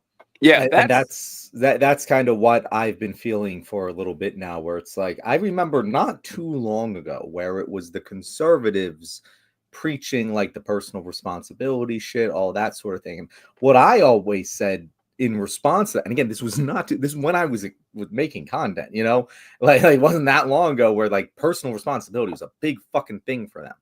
And it's like, hey, I would be like, hey, yeah, I'm going to take personal responsibility to make sure that we're collectively fixing all of our problems because they're collectively created. And that's the arc that I went on. But now they're past that. Like they'll use it as a lie to justify whatever, because now they just say whatever to justify whatever. They will put this fucking kid with brain cancer on screen while actively defunding child cancer research. And then have you guys had like people in your fucking get in there feeling I can't believe like, you guys didn't? Yeah. How could you guys not clap yeah. for fucking like child? It's like because the dude doing it is taking money from the other kids with child cancer who are going to die now. How could you not stand up for a politician using a kid with brain cancer as a prop? Yeah. I listen. It was disgusting. That was another thing where like it affected me personally. I was like, seeing the real emotions of joy on those children, knowing that they were being used as props to enhance fascism, that like hurt. It was difficult to watch. Listen, I don't want to hear a fucking word from people saying that. How dare you not stand for this? It's not standing for the kid. They were standing for the president. Okay, that's what they were standing for. Quit trying to obfuscate. But I don't want to hear a fucking word from these folks who wore AR-15 lapel pins after school shootings. Okay, fuck you. All right, I don't want to hear this shit anymore. And this is how you have to treat these people. Okay, you like bullies can only be treated one way. You can't reason with them. You can't say, well, actually, that's not okay. No, meet them head on. This is right.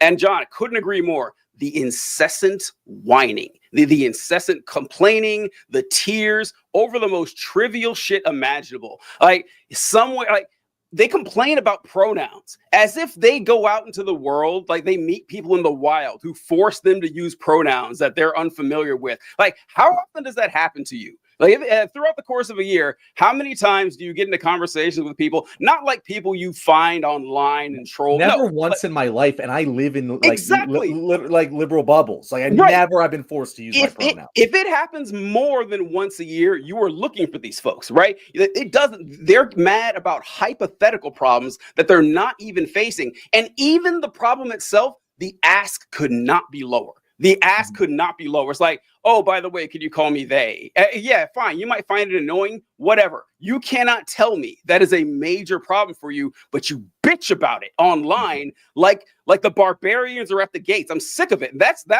how you address these folks. Like I challenge their manhood all the time. They talk about masculinity and they say, you guys hate masculinity. What I say is, no, listen, I love being a man. In fact, I recommend you try it sometime. That's how you treat these folks. It works. Okay. If nothing else, they'll back down because they're fucking cowards. Yeah. That's my speech on that. How dare you make me be polite and considerate exactly, of another right? person? Yeah. Stop whining. Jesus. That's the thing. So I like legitimately, like, again, if any conservatives have me listen to this right now, I'm talking to you directly. No one has ever forced you to use a pronoun. Nobody's going to prison. It's never happened. No one's ever been sent to prison over this. The thing that you feel like is forcing you is social pressure. You feel like you've been put in a situation where you feel socially pressured to state your pronouns. And you were too much of a weak little pussy ass bitch to just stand your ground. And instead of standing your ground in that moment, taking personal responsibility and standing on business and standing up for your principles and beliefs, you instead gave your fucking pronoun. And then you went to fucking mommy and daddy and you cried about it. You cried about how these mean little girls at fucking college made you say a pronoun when you didn't want to, when they did not. You could have said, no, I'm not going to do that. And there's nothing they could have done about it. If you would have been a man and stood your ground, you wouldn't have felt forced. But you need Big Daddy Trump to come in and force other people to do things for you because you couldn't stand your ground. That's not masculinity, bro. That is fucking weak ass bullshit. Yeah. I would have respect for them. Like in this situation, is like, yeah, they told me to do it. I said no. All right. Story over then. I'm going to Okay, disagree with you ideologically, but I Exactly. respect you standing on your business. Then it's over. Then it's done. But it's never enough. It's never enough. They need people to feel sorry for them. Like, oh man, can you believe this? Like the Trump administration, like within a couple of weeks, they sent an email out to the department, to the federal government worker saying, by the way, no one can have pronouns on their signature blocks anymore for their emails. Like, I was like, really? That you're talking the free speech folks, the folks that really care, that's masculinity. It's like, actually, you can't do that. And there's plenty of people put Bible verses in those emails, by the way. I've always thought that was kind of fucked up, but whatever. But yeah, it's just the complaining. It's just the whining and the complaining of stuff that has no real effect on you. That's really what bothers me. John, it's like you said. It's not that they're not allowed to. They just don't want to be judged. Just own it. You're a dick. Just own it. It's like those racists that can't handle being called a racist. Just own it. Just own it. Just own it. And look, this is back to the personal responsibility point, right? Because of course it's all lies and BS and it's meant for their ego, right? They said personal responsibility when it blew their ego because, well, I earned it, aren't I so special? Meh. But this is a justification that happens after, right? Reading this wonderful book called The Righteous Mind by Jonathan Haidt. And I recommend it to everyone. It's pretty easy. You don't have to be some political science master's degree person to understand what the hell's going on in the book. It's very good for all levels of education, right? And one of the main messages of the book is people have feelings that create their political views, and then they rationalize those feelings after. So they don't have the principle of take personal responsibility. They don't have the principle of there are only two genders. They're just uncomfortable and freaked out by trans people. So they just want the government to stop them from being trans, because instead of taking personal responsibility over their own emotional state and growing the fuck up and going, really, this is what I'm bothered by? Just a little bit of emotional intelligence. Really, this is what I'm being bothered by? How about I just grow up? No, instead of taking that personal responsibility, they want the government to stop the people that make them feel negative feelings. Yeah, I listen, I would respect conservatives a lot more if they did that. If they really just like, you know what? I think trans people are icky. That's it. I don't care anything about the studies. I don't care about, the actual facts about it. I just think it's weird and I find it disturbing. I don't want sex ed to be taught to children because I think sex is gross and it weirds me out. It doesn't matter. And I'm not having it. Then I'm not having it. It doesn't matter that you can show me all the statistics in the world saying that the earlier you teach children sex ed, the less likely they are to develop STIs, to get pregnant as teenagers, to be sexually assaulted by adults. Doesn't matter. I don't care. I just think that it's gross. Fine. Please just say that. Like, stop making us waste time trying to explain how the world works to you when you could really just say, this is why, like, whenever you hear people say, oh, so you lefties, you guys are all for like loving and tolerance, right? There's a reason they say that. There's a reason they say that. Because one, they try to create this straw man thing of saying that we're loving and tolerant to everyone, which, brother, that is not the case. There's a list a million miles long of actions and people and philosophies that I don't tolerate. And I say it all the time. Welcome to the intolerant left. That's what's going on here. And second, because they know they're bigots, right? They know it. It's like they know that I have all these beliefs that are unjustifiably bigoted. So I'm just going to flip it around and say, oh, well, I guess you just accept everybody. There's a reason they don't call us bigots, right? There's a reason that doesn't happen. And there's a reason that, they accuse us of being eggheads. They never say you're stupid, right? Because we know what we're talking about, unlike them. So that's how I go there.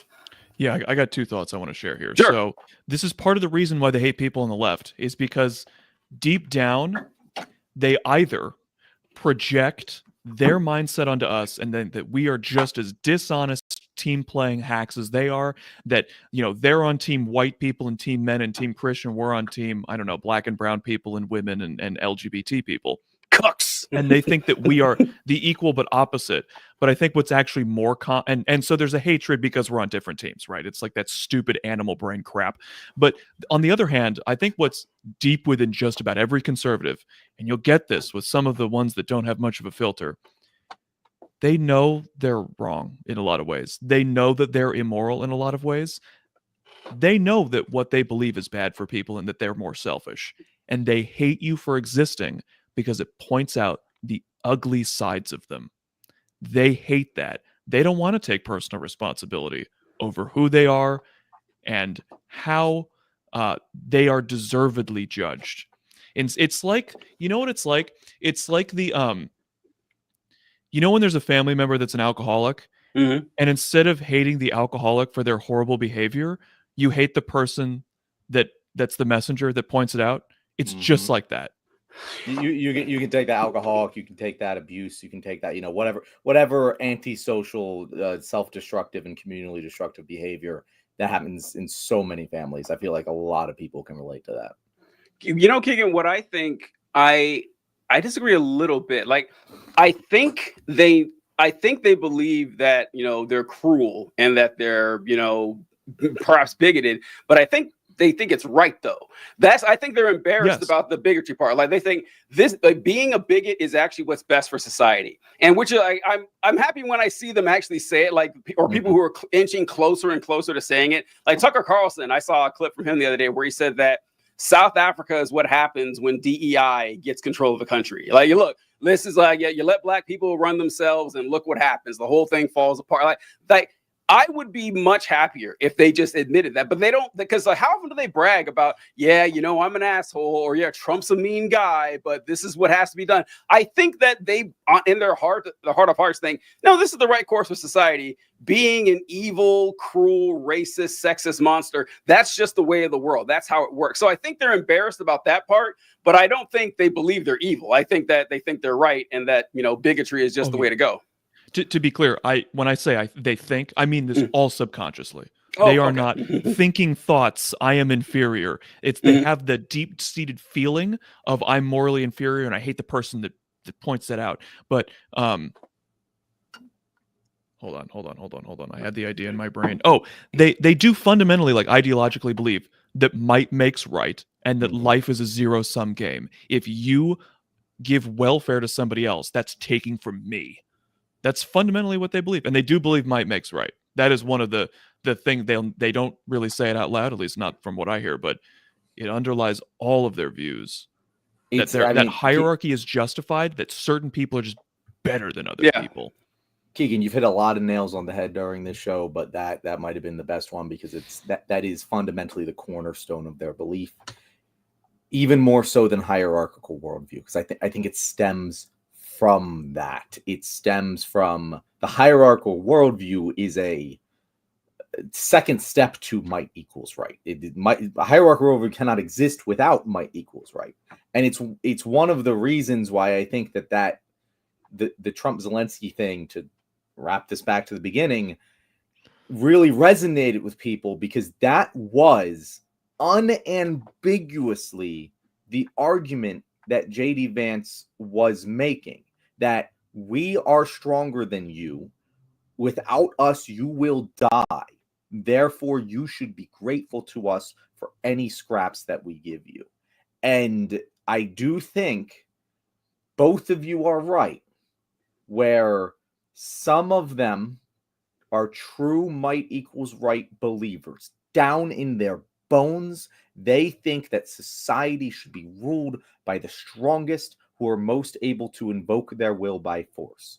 Those are your Nick Fuenteses of the world. That is how Donald Trump genuinely feels deep down. And I honestly, I'd be surprised to have many Republicans genuinely disagree with that Donald Trump thinks might equals right, but that there's a lot of them that can't quite vocalize that they don't feel it in their bones. It guides them, but it's not a core pillar of their belief system. And when they're confronted with people who point out that a lot of their ideology is supported by the fundamental concept that might equals right, they have an aversion to that. Because I talk about this with liberal, I talk about this with every ideology. When you have a thing that is holding up so much of your worldview, it doesn't matter if you're whatever part of the fucking spectrum you are, you're going to be resistant the autism to taking that spectrum, pillar down. that's where I'm on. What was that, Keegan? Yeah, I'm on whatever spectrum you're on. I'm on the autism one. Yeah, that's a lot of them. But I think there's more undiagnosed like, personality disorders like narcissism, but yes. It's harder to just blow that column out and have all of it come crashing down. But I do think there are ways that we can move around the columns of like, hey, I'm okay with might equals right. Like, I can talk with a might equals right guy. If you fundamentally believe that down to your core personal level, I think you're a bad person. But I can make the case that left-wing policy is mightier and will make us rightier than your policy in the long term. I can make a lot of fucking evidence-based cases for this. I can work with that. But it's the people who are worship the might like it is a god that you kind of run into the problem with. One of the things that I would like to see the left do more often is address these people as they should be, which is they think of like masculinity and power like a chimpanzee. In a chimp society, the leader is the alpha male. It's just the biggest young male. That's literally it. Whereas in human society, we have a bit more of a nuanced opinion about who should be our leaders. So these people who are voting for Trump because he's strong, the might makes right. It's like, oh, so you're just like a dumb animal. You have a chimp brain. And what I really like about this is it flips their little racism on them. Because you just know that that's how they'll think about it, right? So, yeah. So that was I thought that was a great segment. We just ended it on a haymaker to end it on. That sucks. But I did want to. So Mark called me out here.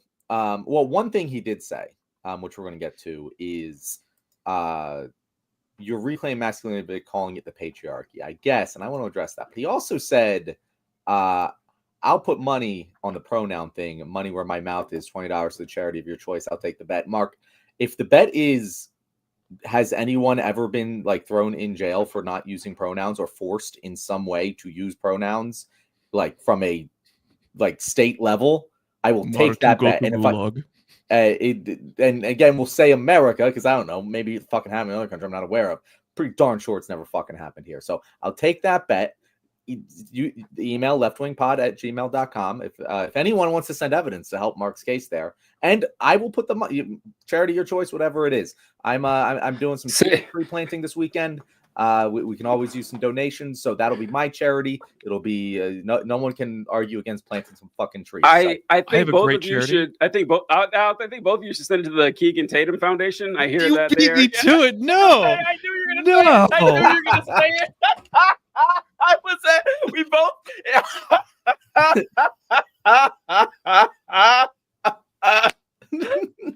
I just want to rip the screen down. No, my joke. Break the whole set. My joke. You're a joke thief. I will not have my joke stepped on my show. No, it was right there, Keegan. No, I didn't know you were thinking it. I was, oh shit, I gotta say. That was great though. But fantastic charity though. I hear nothing but good stuff about them. Oh yeah, great ratings from every evaluation I've seen. Do a lot of. We great have tremendous ratings. Our ratings are very big. The best. We're the most educational. Oh God! Listen, all right. Since you brought up Keegan, I give Trump credit where credit is due, in that I say Trump is funny, Trump is charismatic, Trump is he's lively. I mean, look, I see he's a born entertainer. I get it, but my God, I just can't believe people take him seriously. That's the part. Even nothing is ever standard or normal. Something is it's always a disaster, or it's gorgeous, or it's perfect, or it's the worst thing anyone's ever seen, or we haven't seen anything like this in the history of the United States. I'm the greatest president, better than George Washington. Like, how can you hear this and think that he sounds like the worst used car salesman you've ever run into? I always used to joke that Donald Trump, everything Trump says seems to fit. If you imagine someone saying on talk radio, and here's Don from New York, what's on your mind? And then they go, that sounds like exactly what you would hear. Just the crazy rantings of an insane person. I will go to my grave shocked that people take this man seriously. I just don't get it at all. So we can trash conservatives all we want for not being empathetic, for not understanding perspectives that are different from their own, from not understanding, the idea that you could be trans, right? But you know what? We have a little bit of that block too. And it is because when you think about, TJ, John, when you think about why do you support X candidate for office? Mhm. You're going to say, well, they support a healthcare policy that I like, and they want to increase the minimum wage, and they want to build more housing, and they're not, whatever else policy, right? What is that, like 2% of the population that believes that I kind know, of right? stuff? Yeah, Like, nobody. Yeah, almost everyone just goes off vibes, and it's because Yes. they like Trump. They think he's funny or entertaining or smarter than them. And again, this is hard for us to break out of, but why are used car salesmen the way that they are? Because a lot of people have a garbage bullshit detector, right? Yeah, They are that it way must. for a reason, because it works It on works. enough It works. people. It works. Yeah, that's so true. I do say that a lot. When people ask why people are the way they are, because it fucking works. If it didn't work, they wouldn't do it, right? Like it would stop. But wow, yeah. I always say this about like porn ads, where it's like every porn ad you've ever seen is the most obvious scam. You're going to get a virus you've ever seen in your life, and yet they exist. And the reason they exist is because people fucking click them. Like, so people are so much dumber than you think they are. Yeah, like the ones they're on the also side that are so like, much smarter than hater. you think they are, but they're also so much dumber. Somehow both at the same time. Yeah, it is.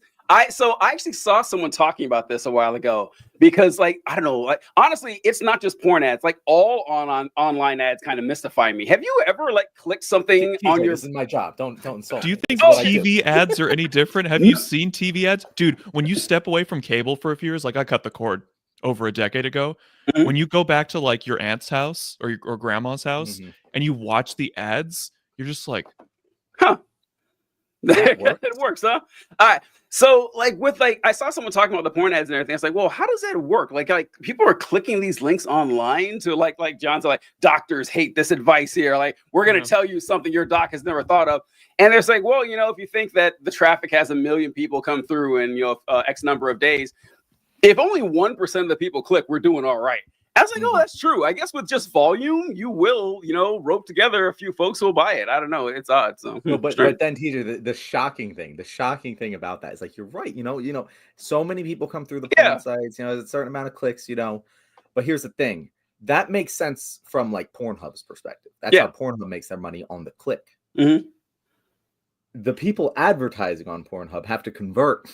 They have to convert. The people aren't just clicking the ad; they're buying whatever's being sold. And like that's the most like mind-blowing thing in the world. Because I can understand you have 1 million people come through.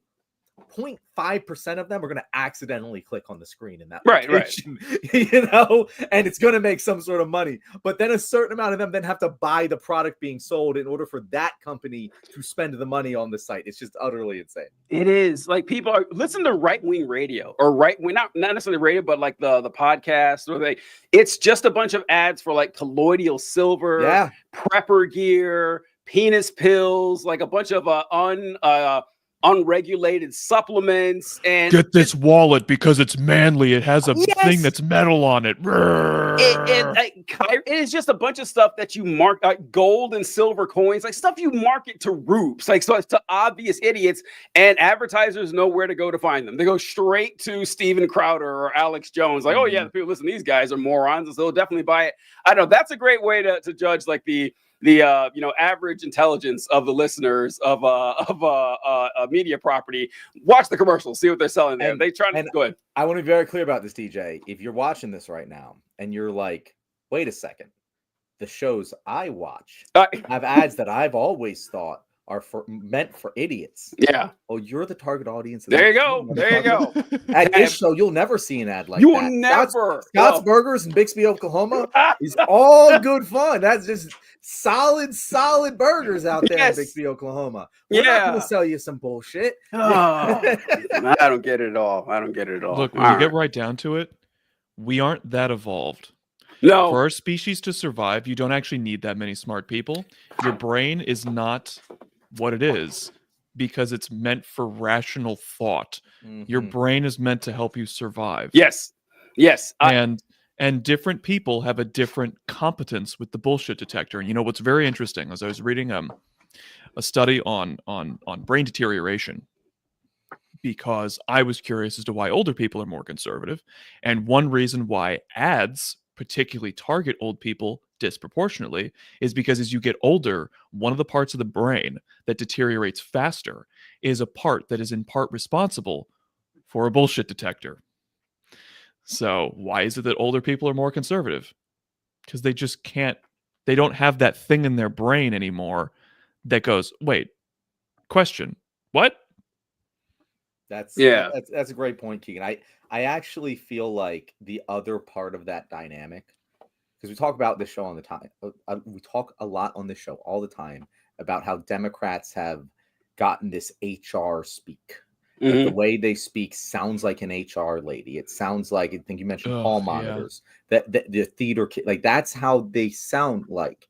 And I feel like we have been so inundated in society by that kind of corporate HR speak that even the people with the dullest bullshit detectors see that and they're like, that's fucking bullshit. Oh, wow. That's a good point, John. That's a good point. If you rewind 20 years, the used car salesman was the example of that stupid bullshit. And people negatively associated that kind of bullshit with conservatives. Now, the most common form of bullshit we experience in our daily lives is that corporatized, HRified bullshit. And most people can recognize that. And the pendulum has swung back. That's why I'm saying pendulum's going to swing back, guys, because it's bullshit. And people are going to start detecting that it's bullshit. Even if the dullest bullshit detectors in the world are eventually going to be like, hey, guys, the stock market ain't going up yet. Ain't going up yet. We're still bankrupt. When's the fucking golden age coming? And it's not going to come. And that's when it's going to happen. Yeah, go ahead, TJ. There's a great thing I saw with Keegan you mentioned about the human brain and how, it hasn't changed in hundreds of thousands of years, and we're still working with the same software with an entirely different world. And that the human brain is a survival machine and a pattern-seeking machine. It is not a truth-detecting machine. It's not like there. It's like your brain, evolution is not guided to incentivize the truth. Like it's not like we're not equipped to, logically deduce the truth all the time. We're equipped to say, oh, this keeps me alive. I'll keep doing that. It doesn't matter if your reasoning is like 180 degrees wrong, you'll keep going. And so it's actually, I got to give people credit, honestly, like knowing what we're working with. And like, we're designed to like live in caves and find berries and roots and hide from lions and shit. And the fact that we've gotten this far is actually pretty impressive. Like when you think about it that much. And so we are a reasonably intelligent mammalian species. I don't think my expectations are too high for us, but I don't know. Every day I turns out I'm wrong. Turns out it actually gets a little bit high for us. We're both like, wow, it's amazing we've gotten so far. But we're also the greatest source of disappointment. Yeah, I'm really unrealized disappointed potential. by our species. Yeah. The potential that we have. I don't think there's anything in the world I hate more than wasted potential. Whenever I have like a moment of like depression or anxiety, it is almost always, am I meeting my potential in the one life that I have on this planet? And God, humanity's so disappointing, man. It is.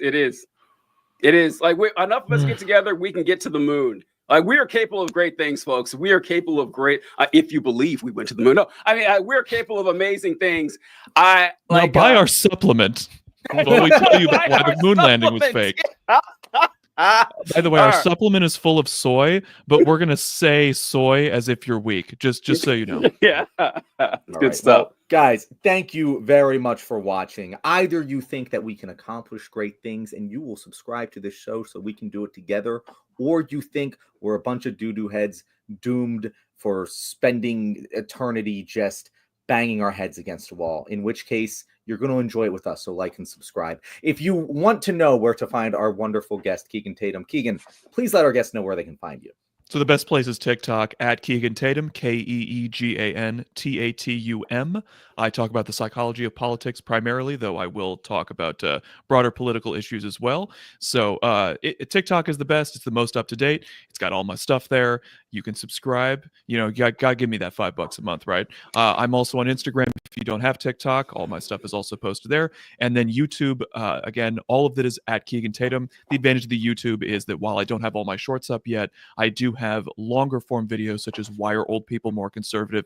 What is the psychology behind transphobia in much longer form? So Keegan Tatum is the place to go at whatever social media you're using. Thanks so much, Keegan. And folks, thank you for watching the show. Feel free, please check out our sponsors, George Soros, Scott's Burgers in Bixby, Arizona, the Keegan Tatum Foundation, and Conservatory of the Ozarks, where in theory, they can get you to the moon. Catch you guys later.